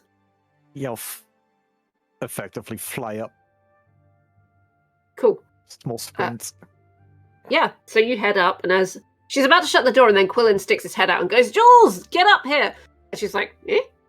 And then she waits for Jules to come up, and she looks quite shocked for a minute. "Oh, I've not seen one of your kind for a very long time." She gestures you inside, and then she shuts and she locks. There's like 6 locks on this door. Wait, and she you've seen locks my kind? We're every not even single one from of them. here. Sorry? You've seen my kind? We're not even from here. Well, I've seen one of your kind before. That's why I'm saying we don't get a lot of you around here. You're more seafaring folk, river folk, right? Yeah, river. Yeah, we had one a handful of years ago. 5 or so. You went exploring off into the tunnels looking for something, never came back.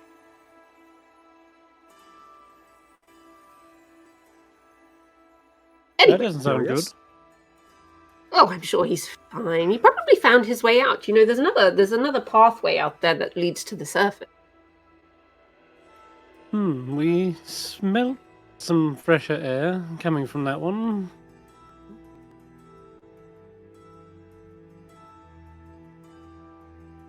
Yes, there's one that's just past the underground farms. Sometimes people get lost in the tunnels, or sometimes they get lost above ground and find their way down here. It's really strange. The people are much more normal down here. The people above ground are not? No. No, they're not.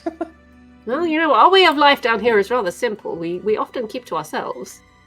No, there's something really wrong going on in Yellowbell. You mean the above ground Yellow Bell, I'm assuming? Yes. The people there are weird. I mean, I think it's the crystals. Mm-hmm. Something's going on. Didn't Rabbit say something about the crystal? Yes, it's affecting the plants. No, before all that, something... You'd have to see it because we wouldn't believe what he would say?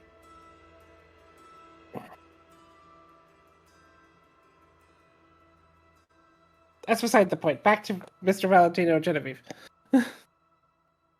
Yes, you were going to tell me about my palanquin. When do I get one? I don't think so, Valentino. Oh, yes, right, about that. It's not that you, it's probably better that I just show you. And she heads over to the fireplace, and she picks up, it's like a metal rod, and she taps the crystal in a few places, and slowly the light and the warmth from it dims, and then it goes out completely. And then she reaches this long stick towards the back and seems to poke it into some of the brickwork and turns it almost like a key, and then the back of it just sort of swings inward on itself. Quillon opens the eyes wide and he goes, "There's always more secrets." Why is there always more? This is too Well, much. Follow me, I suppose. You're happy openly sharing this with outsiders? Molevins are historians, they're great chroniclers. They need to know these truths. So, I'm going to entrust that none of you will tell people about what I'm about to show you. Molevin the Ninth is the most trustworthy mole I've ever met. Oh, Valentino, you're making me blush. Well, we'll I suppose we'll find out, but I'm putting my faith in you.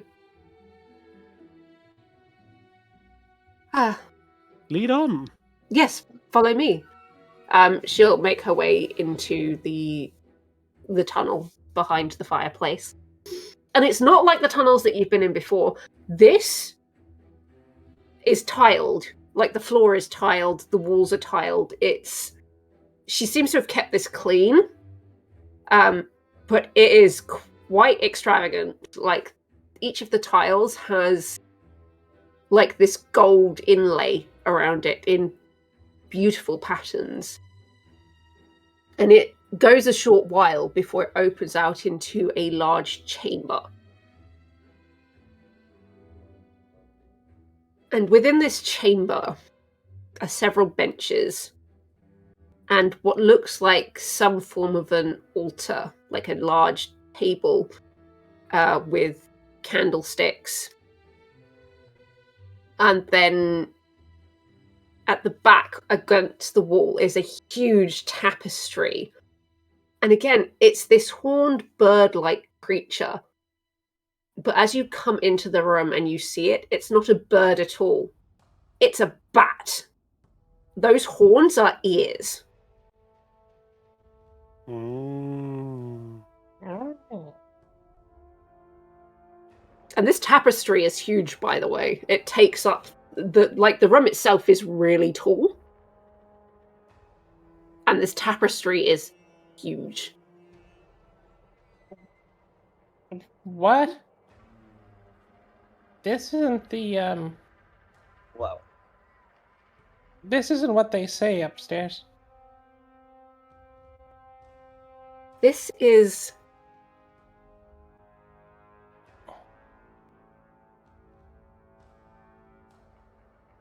This is the beginnings of the Eerie Dynasty. What? How? How much of the history do you know? Well, It's not chronicled exactly as it should have been, according to my research anyway. Well, most of what I know is a response of the tyranny of Eerie, the conspiracy. The Corvids didn't like it very much, so they undermined it? Almost. Almost. The symbol you referred to earlier, And she will gesture to Valentino. This is rather rude, and I assure you I mean nothing by it, but would you remove your boot for me, please? What? We were just told we weren't supposed to flash our feet around in this place. Indeed, and I'm well aware, and as I said, I mean nothing by it, I promise you. Very well. Take off the muddy boot. You take off the muddy boot, and she produces a sheet of paper and a bottle of ink from her robe. She offers you the bottle of ink. If you wouldn't mind just putting a little bit of this on your foot. You want to take my print? I do. You can keep it, or you can burn it afterwards, I assure you. I don't want to keep it. This isn't OnlyFans. For Valentino for free? OnlyFans. Yes, well, I've signed many an autograph, but I've never had a foot request before. All right. A new I'll business do, venture. Yeah, you put This the is ink on what your they foot, must have and done. you step down onto this bit of paper she's put on the floor. You press down for a couple of seconds, and then you remove your foot. And Quillon, you can Was see this that the the deal? imprint left behind is that symbol you've been seeing. It's not a bird's foot at all. It's a bat's foot. Oh. Was this the deal they made with the Ancient One? Like, they don't kill everyone and they get feet pics or something? You're close. You're close. It's not about the feet pictures, obviously. I don't suppose you've ever... Well, I suppose you have heard of the Dark Things. Creatures of the night that preyed on anyone who came above ground. That's right. She gestures to the tapestry.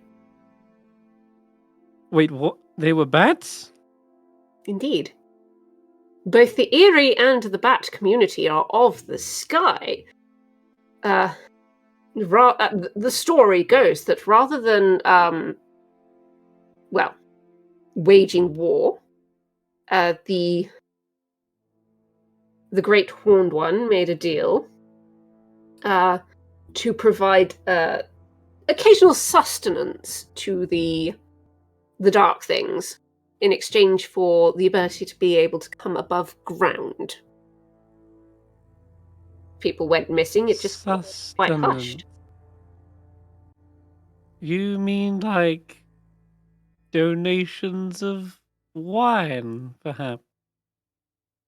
If that's what you would like to call it. I think I'm gonna be sick. Look around. Jesus. Go look around to Quillon slowly. Seems that our little issue was more of a microcosm of something far greater. I couldn't let you die. You weren't to blame for any of it, Mr. Valentino. We're not discussing blame. Discussing the fact that other sacrifices have been made, but on a much larger scale, it seems. Yes. It would have to be to keep your family's estates.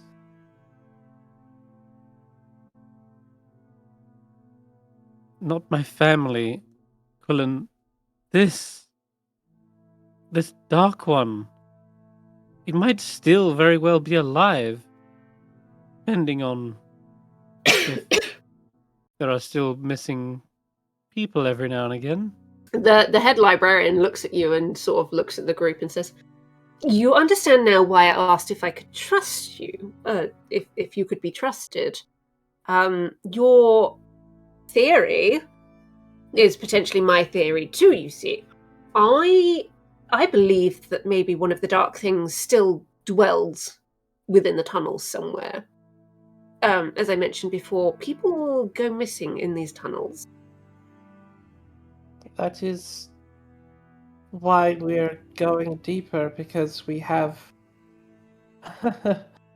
we might be able to stop it? Maybe?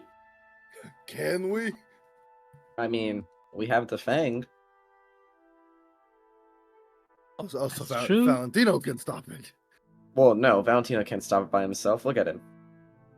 But if we're have- all doing Molevin- it together, You have the Fang.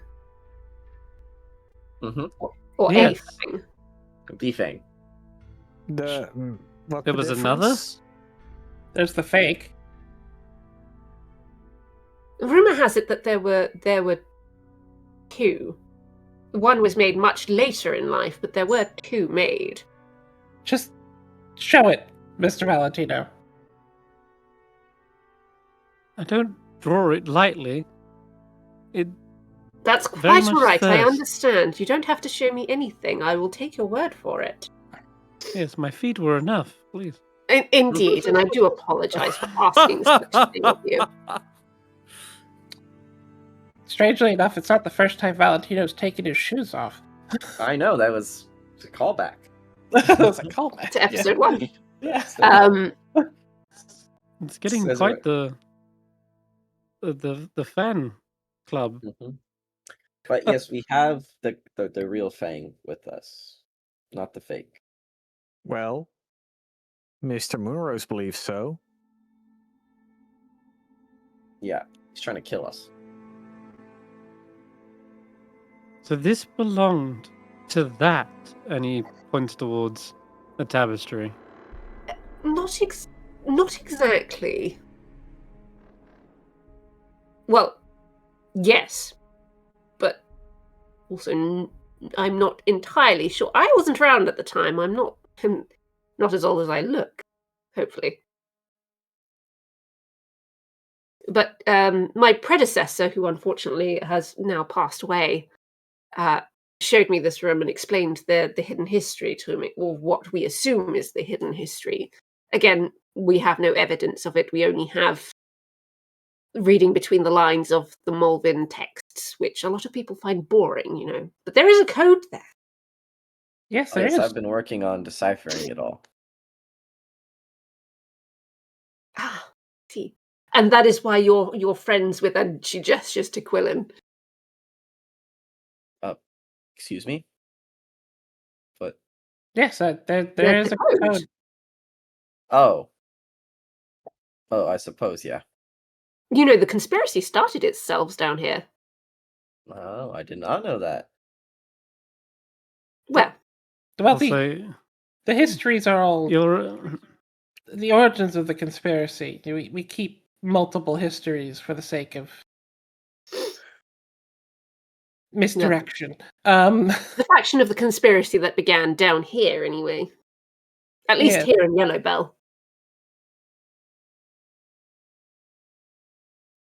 Hmm. We don't get many Corvids down here anymore, so I'm afraid I don't know much more than that. Quillon will reach into his bag and pull out all of those like artifacts that they found and said, I don't know if any of this is relevant, but I found this stash.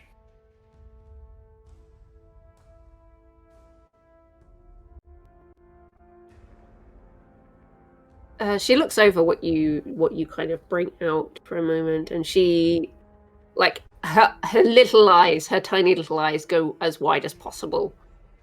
And she immediately picks one up and starts, like, rotating it in her hands to, like, really thoroughly examine it. Marvelous work. Where on earth did you find these? I think it's a lookout tower of the, well, it initially appeared to be of the conspiracy, but if it is associated with the bats, it would have been theirs, rather. Lookout. Never seen such things. Are they here in Yellowbell? They're in the old market above. Oh, I've heard tales. I'd never venture upstairs. I have a quick question. Mhm. Does a group of bunnies ever come through here? Yes, Hmm. missionaries, I believe. Hmm. Psychopaths, more like it. Oh, good heavens.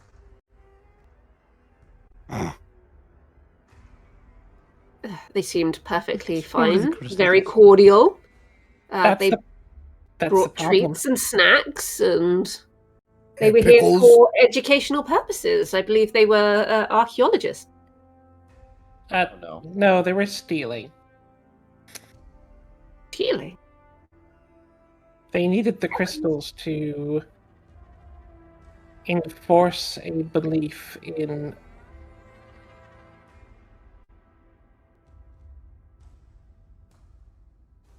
the crystals mess with your head. Indeed. I can't say I've ever heard of such a thing. You live down here, surely you have. I live in Yellowbell. I very rarely venture out. I might go to the farms every once in a while just to see how everyone is doing, but You're don't just really venture you're like a far. short walk from the crystals. Again, I'm a librarian. My home is here. I very rarely leave my books. Well, with the knowledge and That's history what- you know, perhaps this can fill in a blank. Maybe you could clarify, but we've been finding crystals, purple ones, that have been altered in a manner that it affects the minds, especially those of birds. It makes you feel content in a way that it doesn't feel like it's you anymore. See. Well, I'll have to Control. do some research. Are you going to be here for long? We don't know. Okay. Well, we have a wonderful inn down here. I could provide you with a good night's rest and some food, and I can check the archives and I'll see what I can dig up.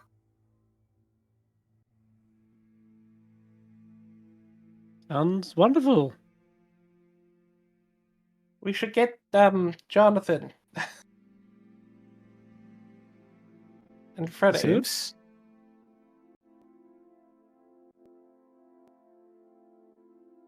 Rathew's son.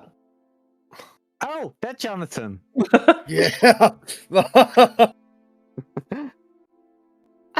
You have other friends with you? They stayed upstairs because Molvin's grandfather is a bit senile. Well, Wait. he's Sorry, I'm interrupting you. Your grandfather is here. yes. Is there a problem? I don't know, she's just got a bit starry-eyed now. We must bring him down here immediately. Do you think he'd do a book signing? I know. No, he wouldn't. That's is- disappointing. He's an older fellow, and I'm not gonna risk him through these caves that we've ran into dangerous things. I just need to find. You know what? Help me find his journal, and I'll bring it up to him. All right. I will see what I can find out. But you know, there is a safer way to get down here. How? We get many tourists coming down. If you go towards, I might as well show you. She'll kind of gesture you all out of this room and back out of the fireplace. And then once everyone's out, she'll lock it and she'll set the fire up again. She taps the crystal again in several places, and there's a light ringing sound with each tap, and it starts to glow again. And then she walks over to the door and she unlocks it all. She opens the door, she goes over to the balcony, and she lets out a sharp whistle. And after a couple of minutes, there is a green blur that kind of goes through the stacks of shelves, and then there's like a noise, and you see this frog is like climbing up the bookcase to the top. Francois, will you please show these gentlefolk where the elevator is, please? Make sure they only go in one at a time. It is a little bit rickety, and until that engineer gets well again, I'd rather not risk it. He kind of looks and he gives her a little bit of a salute, and then he gestures to the rest of you to follow. What is this elevator? Engineer, And you why say? would it need an engineer? Elevators takes away the need for stairs for those who can't use them. There's a lot of stairs here. Unfortunately, the library doesn't have one, but there is one in the village that goes up to the top. It takes a long time, and only one person can go in it at a time, just because it's a little bit old at this point. And I don't recommend it if you're claustrophobic.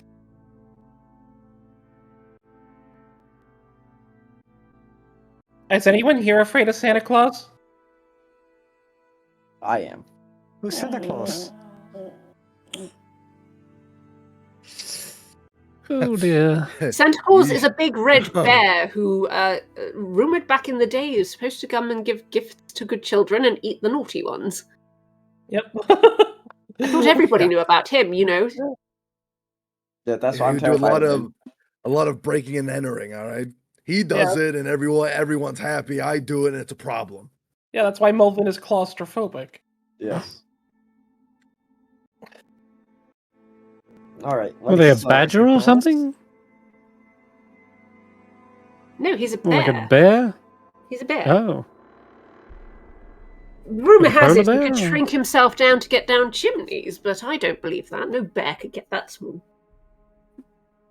Preposterous. Absolutely.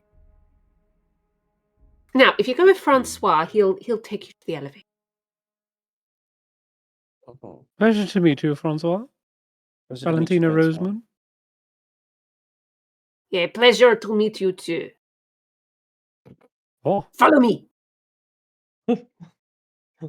And he sort of does that thing, if you've ever seen like the I don't know if you've seen the jelly frogs that you can like catapult across rooms. Yeah. He's kind of like one of those, and he goes down the bookcase again. Quillon just does little hops to follow. Just. Yeah, he'll wait for you guys down by the front desk. So you guys can come down. The head librarian goes back into her office, and again you hear the doors locking. Well. As you get down to the bottom of the stairs, Jules, you can see this kid has putting like finishing touches on this water wheel, and he kind of puts one finger on it and he pushes down and he just watches it spin.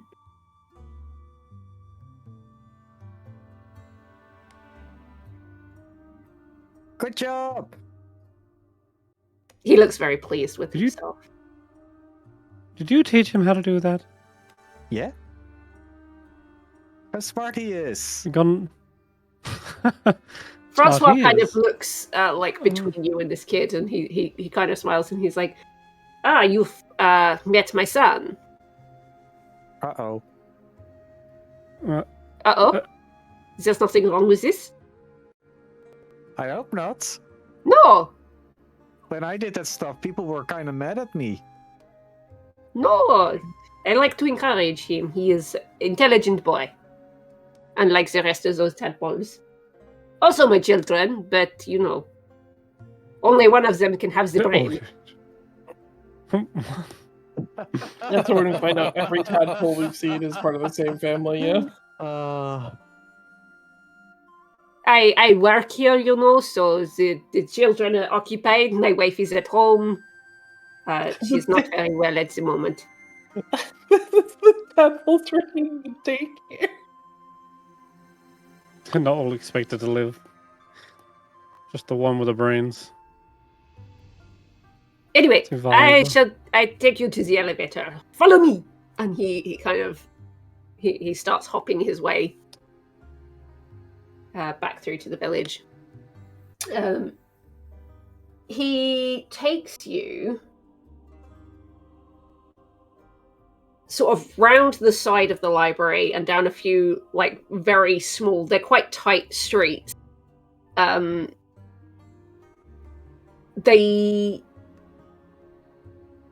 It's very maze-like back here. And a lot of these are people's homes, but they're smaller homes. And as you get further back and you finally meet the actual cavern wall, there is a small wooden door with a hole in like the center of it so that you can see through it. And Francois will pull it open, and it's a very small wooden box, essentially, with like a pulley system attached to it. It's kind of like essentially it kind of looks like a coffin, but it's square rather than that kind of angulared box shape. So the way this works is one of you goes in, you ring the bell, which is just there, and he points to like the roof, and there is a very small bell. You ring the bell. Then he points to like there's like a rotating like lever. We turn the wheel, the box goes up, and you come out at the top. Wait, you pull the lever, as in you keep on pulling it? Yes, you crank it, and then the more you crank it, the higher up it goes. It's a very slow process, but you Have you considered using the waterfall from over there to power this elevator so you don't have to pull? I am not an engineer. I don't know how this works. I just know what I have to do to make it work. Who is your engineer? The engineer is Gregor. Where can I find this Gregor? He kind of looks behind him back to the maze that you kind of just come from. He also is not well at the moment. He has broken leg. It's a long story, but he was playing with things he should not have been, and there was a teeny tiny explosion, and I will take you to him, but we will do this first, eh? Yes, I don't think we've got time to be I will teaching them draw something for every Gregor. little invention. Gregor can fix this.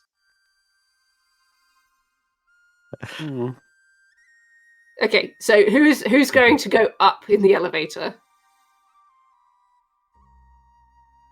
Ratthew. Ratthew, yeah. You're volunteering me. Well, it's your turn. I'll go up first. Sure, you get into this box, and Francois closes the door. Yeah. And you remember to ring the bell, otherwise we'll not know to bring you back down. And you remember only one person per trip. Okay. Okay? Hands and arms stay inside the box. And be patient, okay? This is scary. Right, here we go. And he starts to crank. And Ratthew, while you're in there, you can feel it. It sways as it kind of goes up this shaft. There is no He's like light. gonna hold on to the There's inside no of the light box. in this box. There's a little window, so you can see as you go higher up. You can see the town below and all the little lights and all the crystals. But after a while, it kind of goes behind rock, and you are in pitch black darkness as you go further up, and you are in here for what feels like an hour. Oh my God. if anybody wants to help Francois crank, it may go faster. Nah. Nah? Okay, we'll just let Ratthew stay in the box. I will help. I will help. I'm sure he's enjoying it. Francois is not made like of muscle. He's very like flimsy limbed, and you can see that he is very much struggling with the crank. So Jules, if you offer to help him, he will Yeah. gratefully accept your help.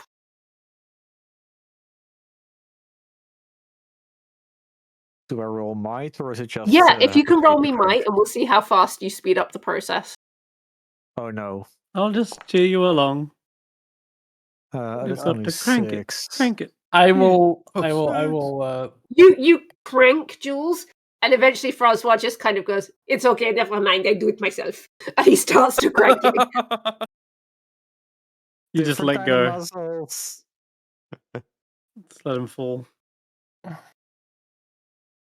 And eventually, it takes you a while, but you do start to see the glow from above you, and you come up a little bit higher. And if I take you back to the original map, which one is it? It's this one.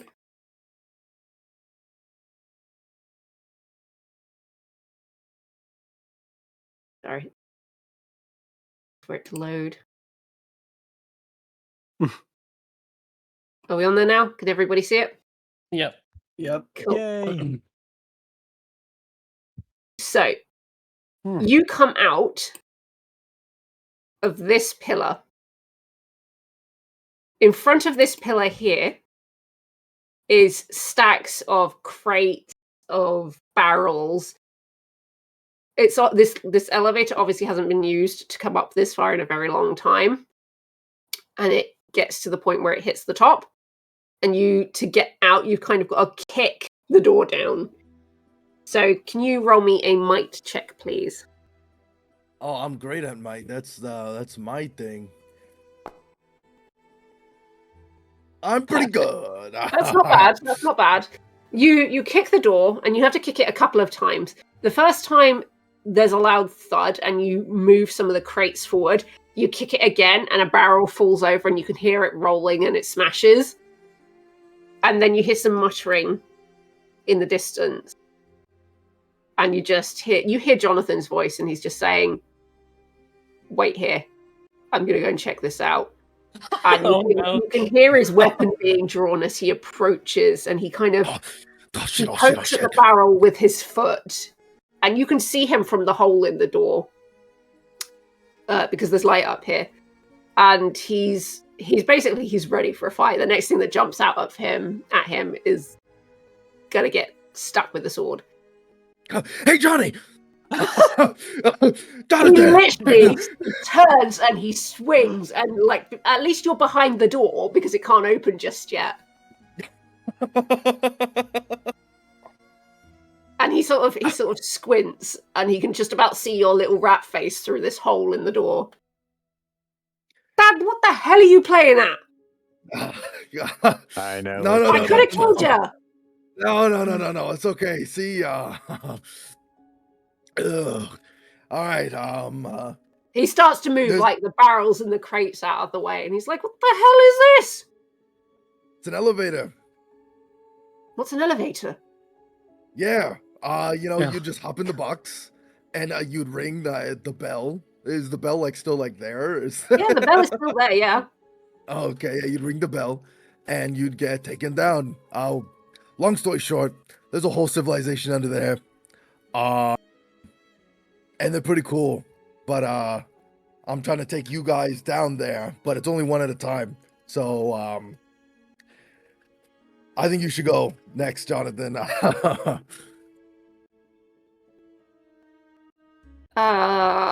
He looks confused by there's a whole civilization down there. They're cool. It's kind of scary at first.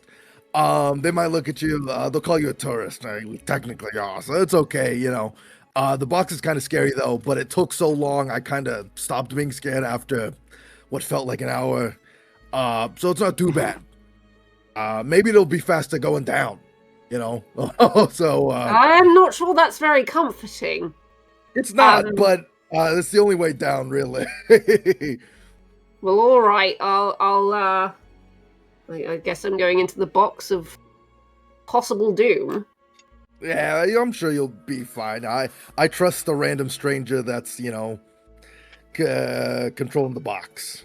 He closes the door and he says, "Okay, so I ring the bell." He rings the bell and immediately it plummets like 10 feet. And you just hear,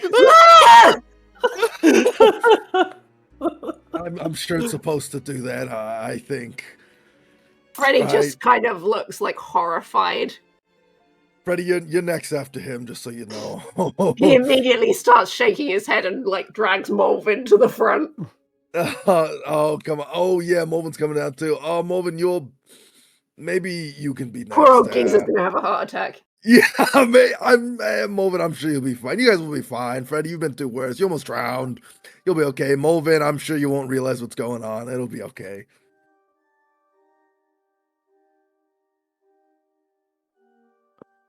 Back at the bottom, you can all hear it. The bell surprisingly echoes all the way down this narrow tunnel, and it's clear as day. So you immediately hear it when it rings. And Francois, he goes, there's the bell, and he lets go, and this thing just starts spinning. Oh, wait. Oh! And he grabs it, he goes, "Sorry, I always forget about that." Jeez.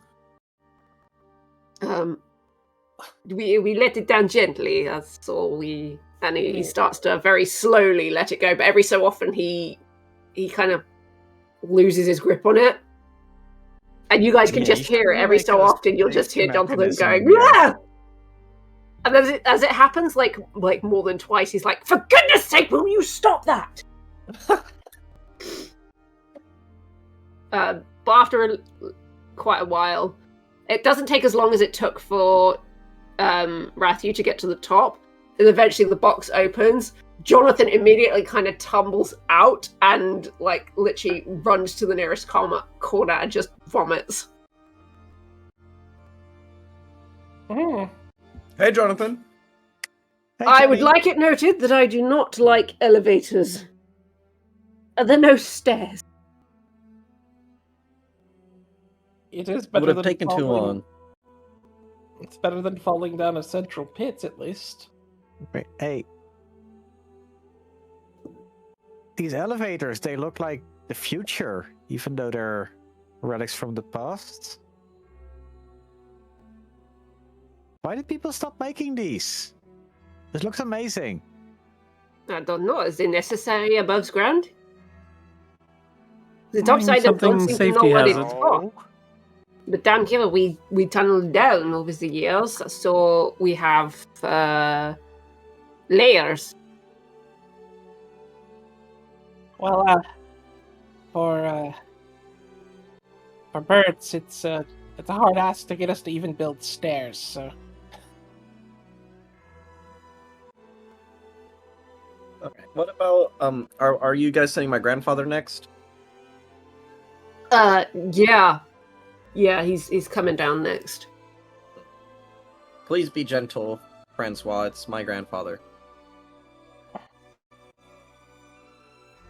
Yes, we will take it slow. Jumps Someone down would before like the to elevator's help, back it up. might help, but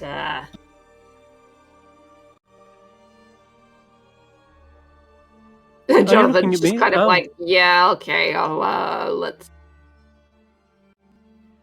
He's an old guy. Let's not give him a heart attack, shall we? And he kind of goes up to the crank. He's like, "All right, what am I doing?" And Francois will show him what to do. And then after a couple more minutes, you can hear the you can probably hear someone. Well, someone would need to ring the bell, but eventually they crank it as quickly as they can. It goes up to the top. And then one by one, Molevin comes down. The sixth comes down. Who's Grandpa. coming down next? Freddy or Ratthew? Freddy. Freddy will come down next, and then Ratthew will follow. And eventually, everybody is kind of gathered down here now. When the 6th comes down, you immediately watch as Genevieve runs up to him and hugs him and like scoops him off his feet. Hey, that's my grandpa. I get the first hug. I was so terribly worried. Are you quite all right? Yes, I'm.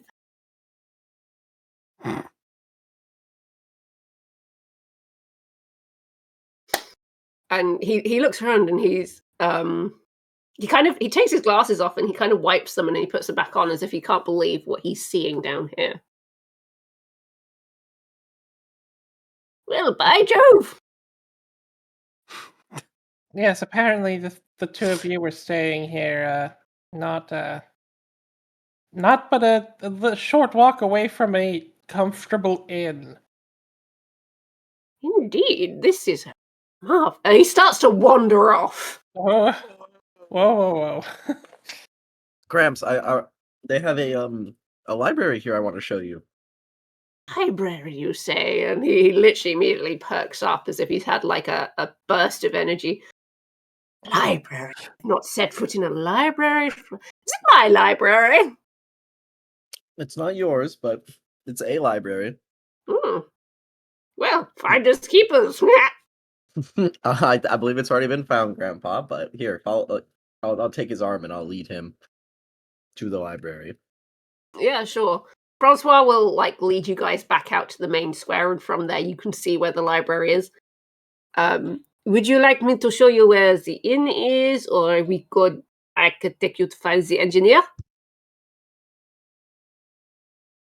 Oh, yes.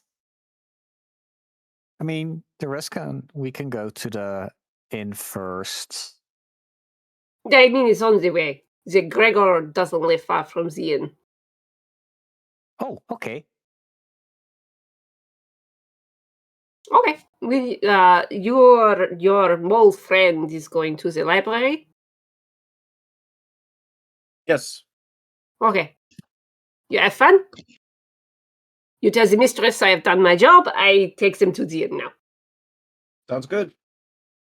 All right. Everybody else follow me. And he does that thing again where he starts like flip-flopping along the road.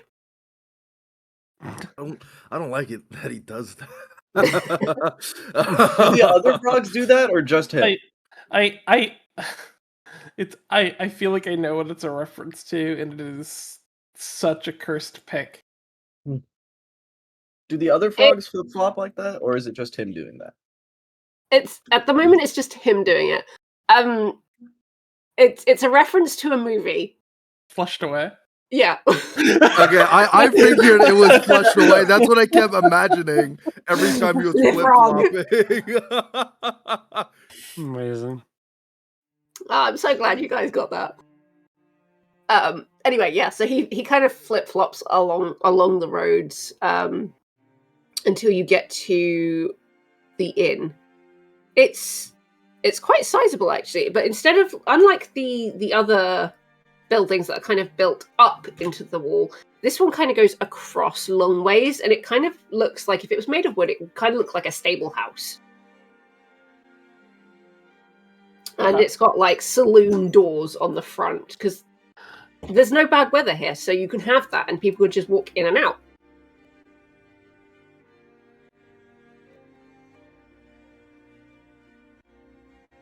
Right.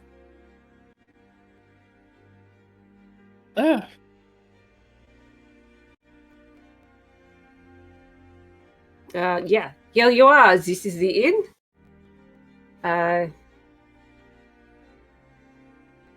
Those nice digs.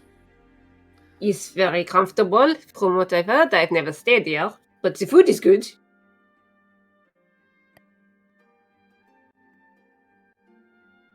Mr. Valentino will be the judge of that. Yeah, I'm not touching any food. Oh, your friend is your friend a fruit bat, or? Not really. The non-fruit. Wine connoisseur. He's The fancy. non-fruit kind. He's fancy. Oh, I see. Okay. Well, we have something for that. I can have that arranged for you. Really? Wait. For real? Yes. Word. I won't say no. Wait, will I say no? I'm torn. Is this... It's not very often talking that about we blood. get someone like you down here, but we do get them. Like the foxes come down, and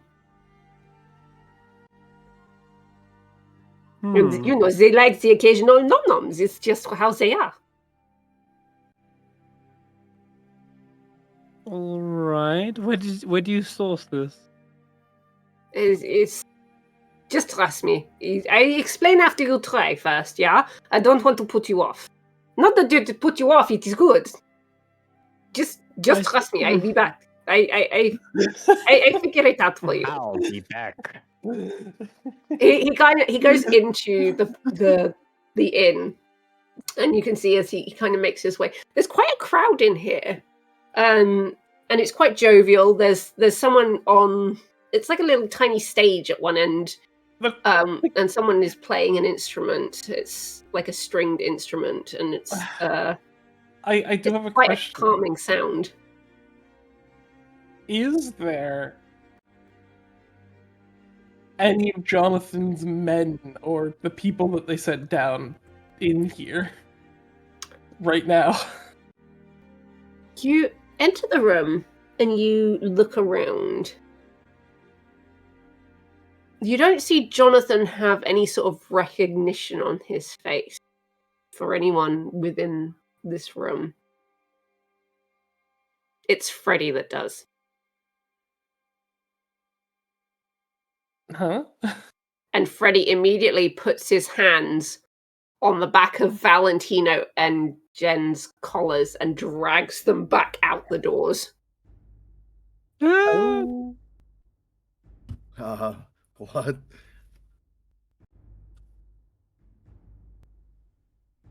I'm being abducted.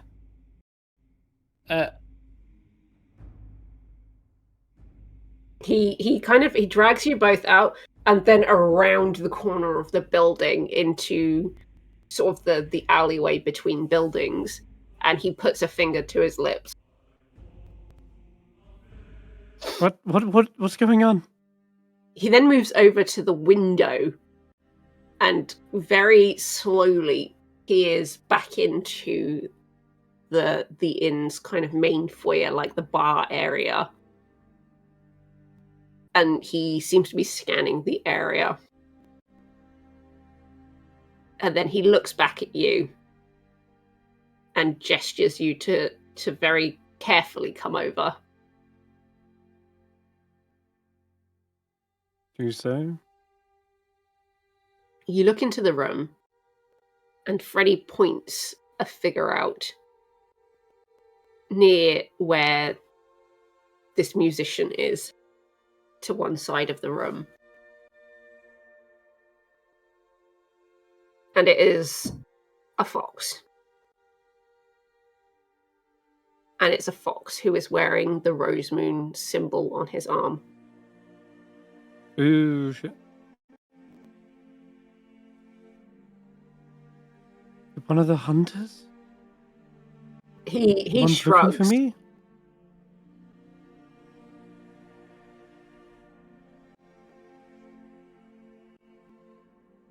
Should I strike up a conversation? Freddy will slowly nod. Then he'll look both Jen and Valentino. And then he makes a signal with his hand. And then he runs his finger across his throat. As in, if you don't like what you hear, get rid of him. Quillon will nod and go, What? That's just working.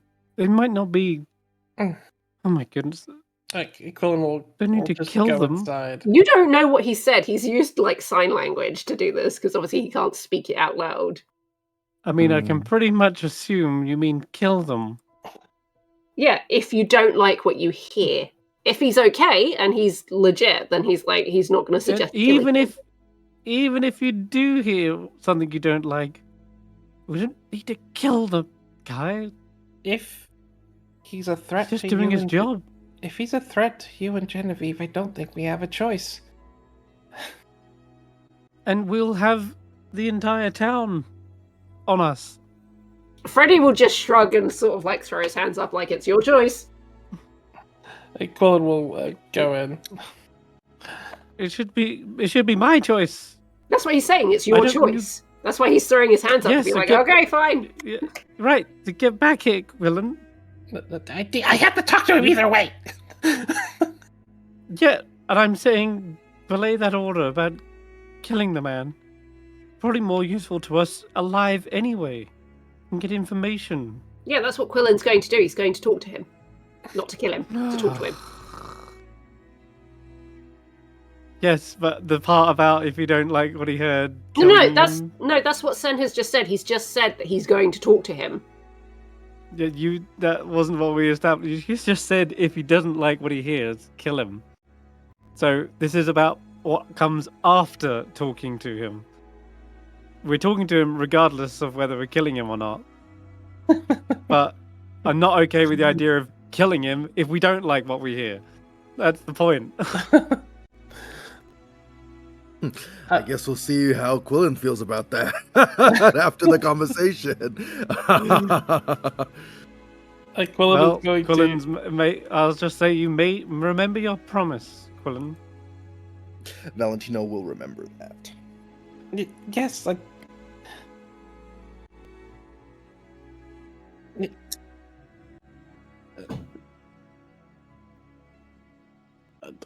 What if he's an evil, horrible mercenary working for your father? What then? Then don't draw attention to us. He doesn't know anything. In fact, you shouldn't even be talking to him in the first place. If anyone should be talking to him, it should be someone we're not even connected to, or something. Ratthew would be a great option. Yeah, I'd talk to the mercenary murderer guy for you if you you want me to. Fine. Ratthew, you talk to him. Helpful. If it's danger, if it's you, what's the signal? Hey. What danger? Just talking. You're just talking. You know, if you can come back after you finish talking. Yeah, I'll be all right. It's all good. In case something's going down, I'll give you guys like a hard wink. If something's real bad. But I should be fine. Talking to people is kind of the only thing I can do. So it's okay with me. Okay. Not the only thing you can do. Well, I'm quite charming. Quillon will blend in with the crowd and just be paying attention to Ratthew. It's Rathew's job to talk. Okay, so Ratthew, you're going up to the fox. Yeah, well, what is he doing? He's literally sat watching the performance that's happening. He's got like a mug of ale and he's kind of like clapping along to the music. Seems to be minding his own business at the moment. Okay, is he like at like a bar, or is he just like at his own table? It is a bar, yeah. It's the bar end of the inn. Okay. Yeah, Ratthew will go up and it's like, let me get whatever he's having. The bartender will nod and start busying himself, filling up a mug of ale for you, and then sort of slides it across the counter to you. Yeah, you could they even take money here? I forget. There you go, slide him like a coin. You slide him a coin and he just looks really confused as he picks it up. Don't spend that all in one place. Or do. He kind of eyes you funny, bites into it, and then sticks it in his pocket. Everyone's really biting. It's Everyone's got to bite it just to see. think it's chocolate money. Well, hey, fella, you come here often? Oh. You know? Oh, Right. shit! What? I mean, because Sorry. Got a room? you look like a Yeah, tourist. That's why I'm asking that. I was gonna say, mate, that's a pickup line that's a little bit rusty.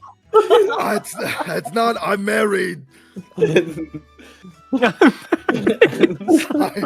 have a wife. I'm very faithful to my Holy wife. crap. I'm not judging, mate. People have weird tastes down here. Well, so you do come here often?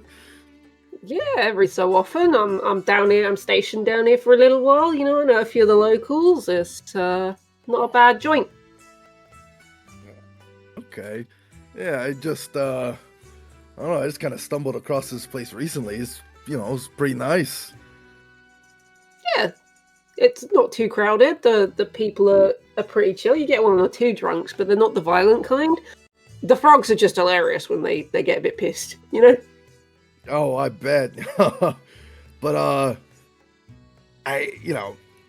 just to be honest with you, this is my first time here. Isn't it? I assume you're from up top, right? Oh yeah, I couldn't live down here in the dark. It's like I'm nocturnal most of the time, you know, but like even I need sunlight sometimes.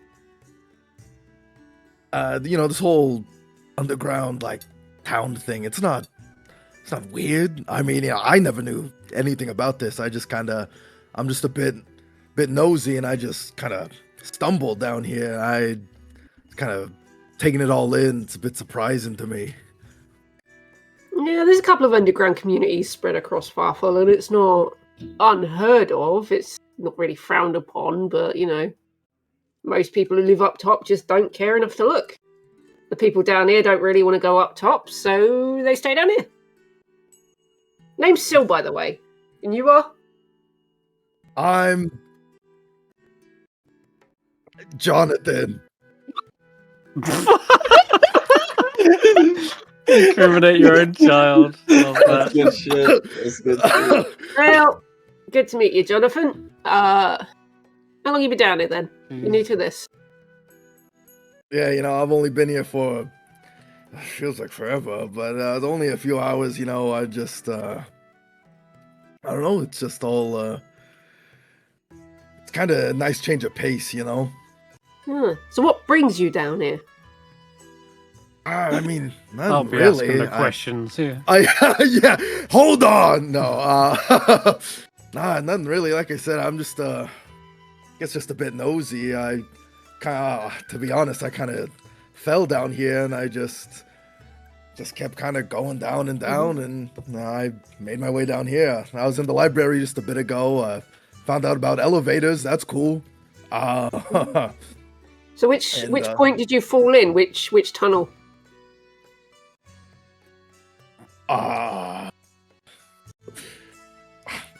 In oddly specific. Yeah, well, would that matter? I mean, I guess it. I guess it like would. I just made like it was like a mining tunnel, like it collapsed. Not exactly sure. There's a lot of mining stuff around. Some spelunking stuff. So you potentially fell into the tunnel at Iron Body, the one that's just off the trail.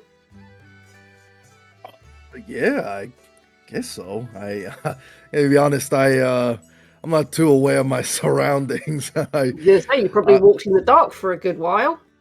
Why the hell didn't you turn back? Curiosity, I guess. But you know what they say about curiosity. It doesn't affect rats, though. So I just kind of kept going. You one of them treasure hunters, are you? Oh my God, this guy asked a lot I of questions. mean, I wouldn't say I'm a treasure hunter. I'm more of just a nosy fella, I guess. I don't got too much treasure on me. I mean, look at me. Well, there's rumors about the Yellow Bell from down here. It used to be one of the richest underground towns. Apparently, the Erie's hidden treasure vault is down here somewhere. If you believe in the stories. I mean, just out of curiosity, what's the story? Like, we know what's in that, vault? Well, how good are you at secrets? I'd say I'm pretty good. He kind of eyes you up and down for a minute. You look like you might be able. You look like a capable guy, right? I've been told I'm pretty good at what I do. All right. I've got a bit of a side project going on down here that I'm trying to keep under wraps, but I could use an extra pair of arms and legs, if you know what I mean. Okay. I'm picking up what you're putting down a little bit. I might have an inkling on where the vault is. If you're up for an adventure. Okay, so seems like you believe in the stories then? Maybe. Turns out Quillon's already got to it first. It's empty. I mean, if he's eavesdropping, you never know. I mean, I am eavesdropping, but the thing is I did find a hidden vault of treasures. You did?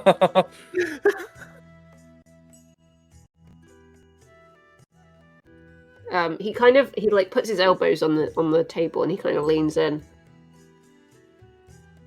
See, I went to that library too. And there's a back corner of this place that no one seems to go to. There's no chairs, nothing. But there's a bunch of books down there that are written in gibberish, right? Pulled one out. And there's this bloody map inside, right? And I tell you what, if it don't lead to the vault, I'll be a monkey's uncle. What's a monkey? Yeah. Oh. Okay. That's big. And I apologize, just for my if it comes off rude, but I see that you're with the Rose Moons. I mean, what's the Rose Moons they doing down here?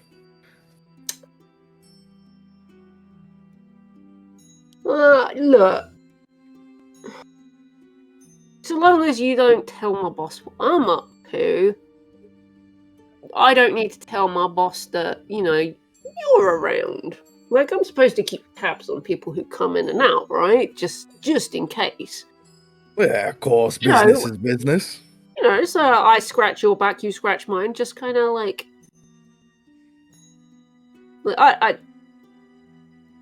I just want to help my family, I just want to get a payday, go home, Wow. do my stuff, Yeah. Can relate. Work is work, The Can't Rose complain too Moves, much. they're not particularly nice people. They're politicians, Yeah. They don't act like it, or they pretend they're not, but they've got their fingers in a lot of pies. Not the cleanest guys. No, but I do an honest day's work, and if I can get out and maybe retire, spend some time with the wife and the kids, and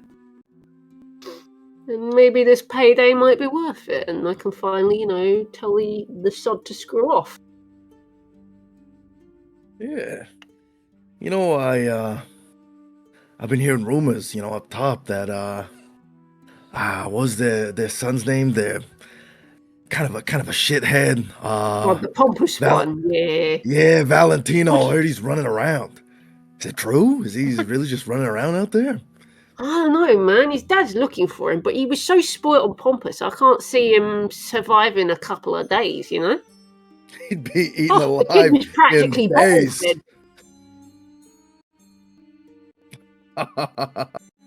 You know, not Can like my kids who imagine. can fend for themselves. This kid was like, you know, he's probably a right pushover. Oh yeah, gullible. Honestly, I reckon he probably died in the gutter somewhere. I don't know why his dad's so hell-bent on finding him. I mean, is that why you're down here? You looking for him? Or are you just trying to, get a quick buck and get out while you can? It's a quick buck and get out while I can, you know, under the guise of doing what he wants. Okay. He's not in this town, so you know, but you know he's around somewhere. So you know, if you come across him, you know, we never had this conversation, right? Oh yeah. You know, I don't know you, you don't know me. Hey, I never met you, buddy. I knew I liked you the minute you sat down, mate. But quite charming I am. Yeah, you are in a weird way. Oh. Well, I didn't think the weird way was necessary. I think it's just kind of, I'm blatantly charming, I think. Don't read too much into it, mate. You're a good guy. Yeah, I'm trying to be. Well, hey, hey, his drink's on me, and I'll slide another value towards the guy. The bartender again looks really confused, picks it up and kind of like examines it a bit closer, knocks it on the counter, and then it's just kind of like shrugs and puts it in his pocket and makes you another drink and just hands it over. Hey, I'll keep in touch with you, fella. If we're gonna proceed with business, I know where to find you. Yeah, he gets a napkin and he scribbles something down on it and then he hands it to you. Yeah, you can find me here. But future reference, they don't know what money is down here. Yeah, your coin is free. You're wasting it down here, you're probably giving them more than necessary. Just give them something interesting or useful. Oh. They have more of a barter system down there, you know, because that's how they survive. Huh. Well, yeah, I guess that makes sense. Damn it. Yeah, well, I guess you learn something new every day. Yeah, keep hold of your coin. Don't use that. Well, definitely not spending it around here. Bunch of scammers. Well, good to meet you, Jonathan. Huh? Oh yeah, nice to meet you too. And he sort of turns back and picks up his mug of ale and starts listening to the music. He's like, "Yeah, I love this song." Okay. Whoa, I love this song too. Hey. Hey. Hold on, focus. Hey, go back to Valentino and everyone else like outside. Quillon comes out because I was milling the crowd to make sure nothing went wrong.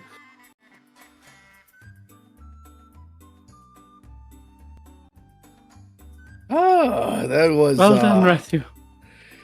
See, no killing involved. Hey, that was a lot.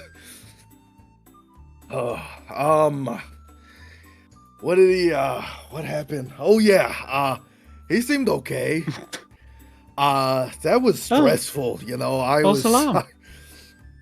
Okay, so I mean, he's working for the Rose Moons to an extent, but it seems like he's more just like it's a random guy on payroll trying to make a buck, as opposed to a loyal, devout member of the Rose Moons in, hunting you guys down or something. So it doesn't really seem like that's his prerogative. Seemed pretty nice, just wants to make some money for his family and kind of get out of this whole Rose Moon political business as fast as he can. Genevieve, what is the reward money for to finding hunt us you both? down? Huh? Why would people pay money to hunt us down? We're nobody important. Genevieve, what's the amount of money in reward for finding you or Valentino? Well, for myself, I don't exactly know. For Valentino, it's rather a large sum of money. So if this guy What? is... It's How less of a hunt him down situation. They're playing it off as a, our poor boy is missing. Please help us find him. There's a reward, dead or alive. You know, that sort of thing. Oh, Finder's fee. Yes. We just So- want our little boy to come home. You know that. So sappy if this feel? guy wants money and he sees Valentino, he would I probably mean, go for the money. he seemed like he wanted money, but he didn't seem like a bad guy. He also didn't seem too stupid either. I mean, even if he sees Valentino, there's all of us here. I'm sure he just wants to go back to his family and provide. I don't think he could really do that if he's, dead. So at the very least, I think fear would keep him in check, but he didn't seem like a bad guy. And he told me about some secret conspiracy, something or other vault. That conspiracy? Yeah. Told me something, it is just kind of holding stories, but he said, he did some digging in the library and found a map, found a bunch of books, that had a bunch of gibberish, on it, but he found a map, and the map could potentially lead to this treasure vault Gibberish. thing. That's probably your great grandfather's books, Molevin. Molvin's not here. He's already gone to the library. Oh yeah. We need to find Molevin. Come on. Yeah, I do. I actually didn't ask him where it was, but he's somewhere in the back somewhere, back room or back corner or somewhere. I don't know. He found something, and it had a bunch of books with gibberish, and there was a map. And he was willing to work with me at least to track it down. But I'm sure if I told him I had a couple friends, that could help, then I'm sure he wouldn't want to turn in Valentino or Jenny because he'd get his riches from that. And then he keeps his mouth shut. We keep our mouth shut, and he goes about his life.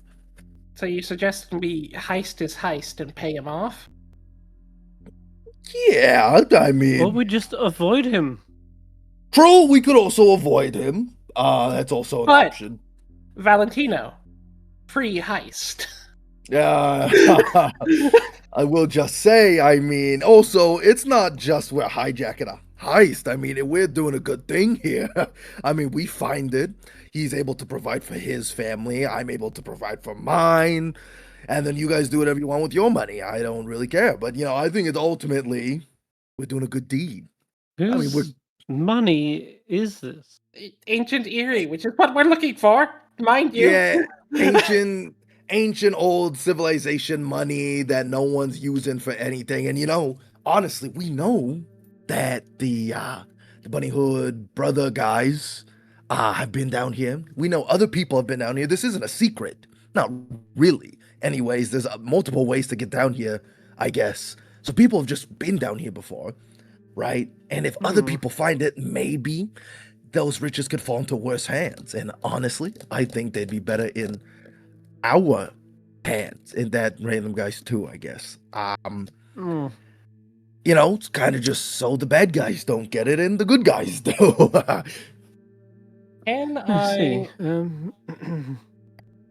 Since I was listening in on the conversation with Ratthew, this guy, can I roll a figure someone out on him?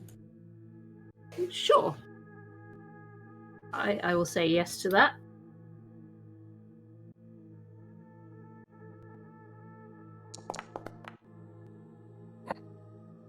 Okay.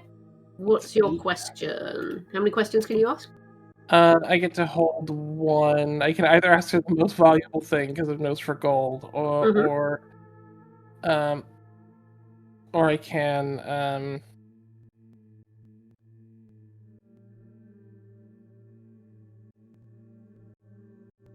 I want to know if he was telling the truth, or if perhaps this is a ploy, because if he had caught in a vision, like a little bit of Valentino, like walking in the room, or if he is aware of the group that Valentino is traveling with, my thought is conspiracy. What if this is just a plan by the Rosemoons to get us to do a job for him, as in open the vaults? Sure. With an 8, you watch the conversation between Ratthew and Syl. You pick up his name. And you're watching Ratthew giving his name as Jonathan. And there's something about the look on Syl's face, almost as if he can tell that he's just been given a false name. But he doesn't seem to act on it. He just seems to sort of, you see the slight eyebrow raise when he says, "My name is Jonathan." And as the conversation goes on, you watch as Syl goes from sort of like tense, and he slowly relaxes bit by bit. And he seems to hesitate for a moment before he mentions like the treasure map. You can see he's asking all these questions. You know, immediately, Ratthew was the one supposed to be asking questions, but Syl is the one asking questions. He's asking very specific questions. Like, where did you come in? You know, how did you make it down here? That was a long walk. Trying to verify Rathew's story. And he can see that Ratthew is maybe not telling the entire truth.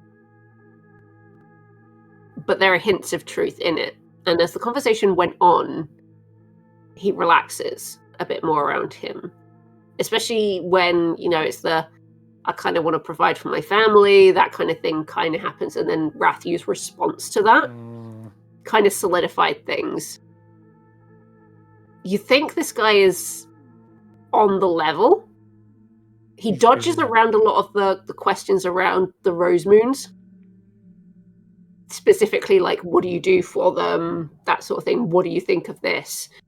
He kind of dodges around those, and that is the most suspicious part. Everything else he tells feels like it's on the level, and you feel like he genuinely feels like this is maybe the first person he's had contact with in a while that kind of gets it. Like, this person gets the situation that he's kind of currently in. He understands. He's kind of found, like, maybe a kindred spirit. So he's taking a risk. Quillon will say, it may be worth doing the heist, but it's possible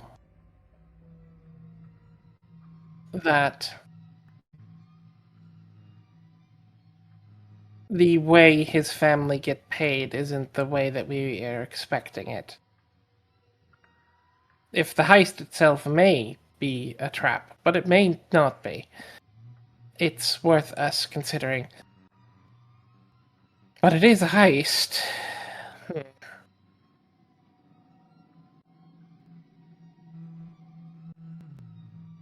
If you walked in there with a bunch of value and just handed it to him, what do you think would happen, Ratthew? Like, what do you mean? Like, I mean, I'm sure he'd take it, I guess. Give it to him, you know, to ask him to do something for me, or I don't think he would like mug me if that's what you're asking. Yeah, I mean, I don't really got the edge I once had. Turns out, trying to be a good father means you're worse at lying to people and being a bad person. But, you take some, and you win some, you lose some. But I feel like he was being at least a fair bit genuine. I don't think he was being entirely dishonest, if anything. I don't know. I'm still not fully trustworthy of a lot of people, but I think there's a good bit of him that does just want to provide for his family. Also, like, we would totally kill him. I don't want to, but, like, we totally would. So I'm not too Yeah. worried about that. Quillon, I've also seen you like kill like 3 guys in like 2 seconds. So I'm sure even if there are other people down there, I mean, Quillon, I'm sure you're pretty well equipped. To be fair, one of those people was poisoning people. I was on it when we were in the what's that guy? The that one fella, the glasses guy was him, the big man. What's his name with the water wheel? The general. Yeah, I mean, you kind of like you kind of cleaned up shop pretty quick in there, honestly. So I can only imagine what what anyone else that wants to kill you would experience. I mean, put you in like an enclosed room with a bunch of people. I think it's kind of over for them. But what do you think? Heist or no heist? I'm not sure how this heist helps our goals. We're looking for the source of the eerie You stuff. think it's there? Very well I could think- be. I think it's lead? I don't think we have much of a lead on anything else. And to be fair, I mean, we don't actually know if it is riches. It could be something else. We've been finding a bunch of ancient, kind of mind blowing garbage our way here. It could be more of that there. I don't know if we have any other leads on anything else. Feel like it might be our best bet. We could back pocket it and try to find other things, but as far as we know now, I think this is the only thing we got.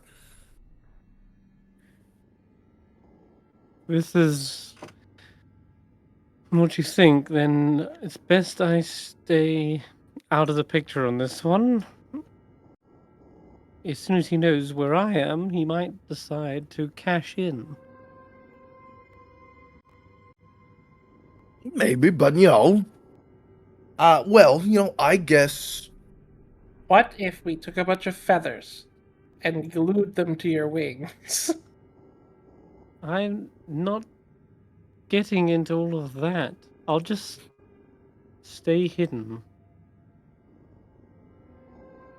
Much It's at this easier. point that the doors to the inn kind of swing open and closed again, and it's quite loud. And you hear the slapping sound as Francois flip-flops his way out, and he's holding a box in his hand, like a little lunch box. Hello? Are you out here? I didn't see you in the bar. It kind of looks around for you all.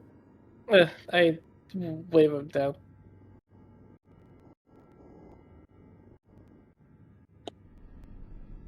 Ah, there you are. Now, I'm gonna.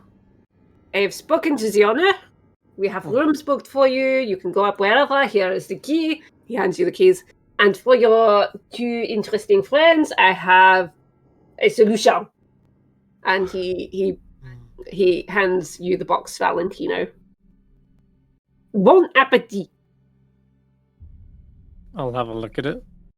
You open up the box, and inside, so it smells very sweet. And inside are a mix of various dried fruits. There's dried peaches, apricots, figs, raisins. Oh. Now, these are very high in iron, so it should be a good substitute. We've never had any complaints, and they taste delicious. The fruit? I'm not. I thought I told you I'm not a fruit bat. Ah, that is fresh fruit. Dried fruit has more iron. Go figure.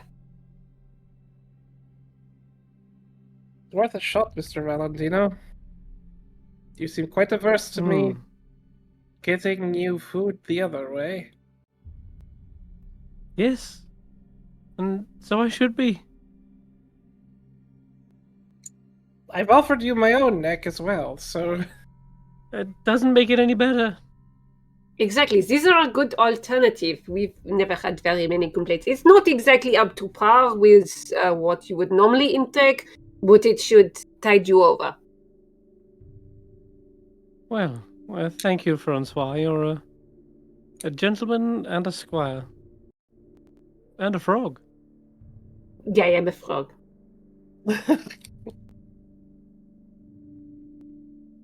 So, enjoy your food, enjoy your rest. I send the Molevins across when they're done. Take the jewels to the engineer. Oui. Perfect. And he starts to, again, flip-flop down the road. And I think that's where we are going to wrap up tonight's session. Woo! Okay. Ooh. We can't enter the inn, can we? He's still there, sitting at the bar. Hey, Francois doesn't know you have a problem with that. He's just like, No. here's your key. Bye. Yeah. I think I'll find another place to rest. Sure. I mean, it's a cave. I'm a bat.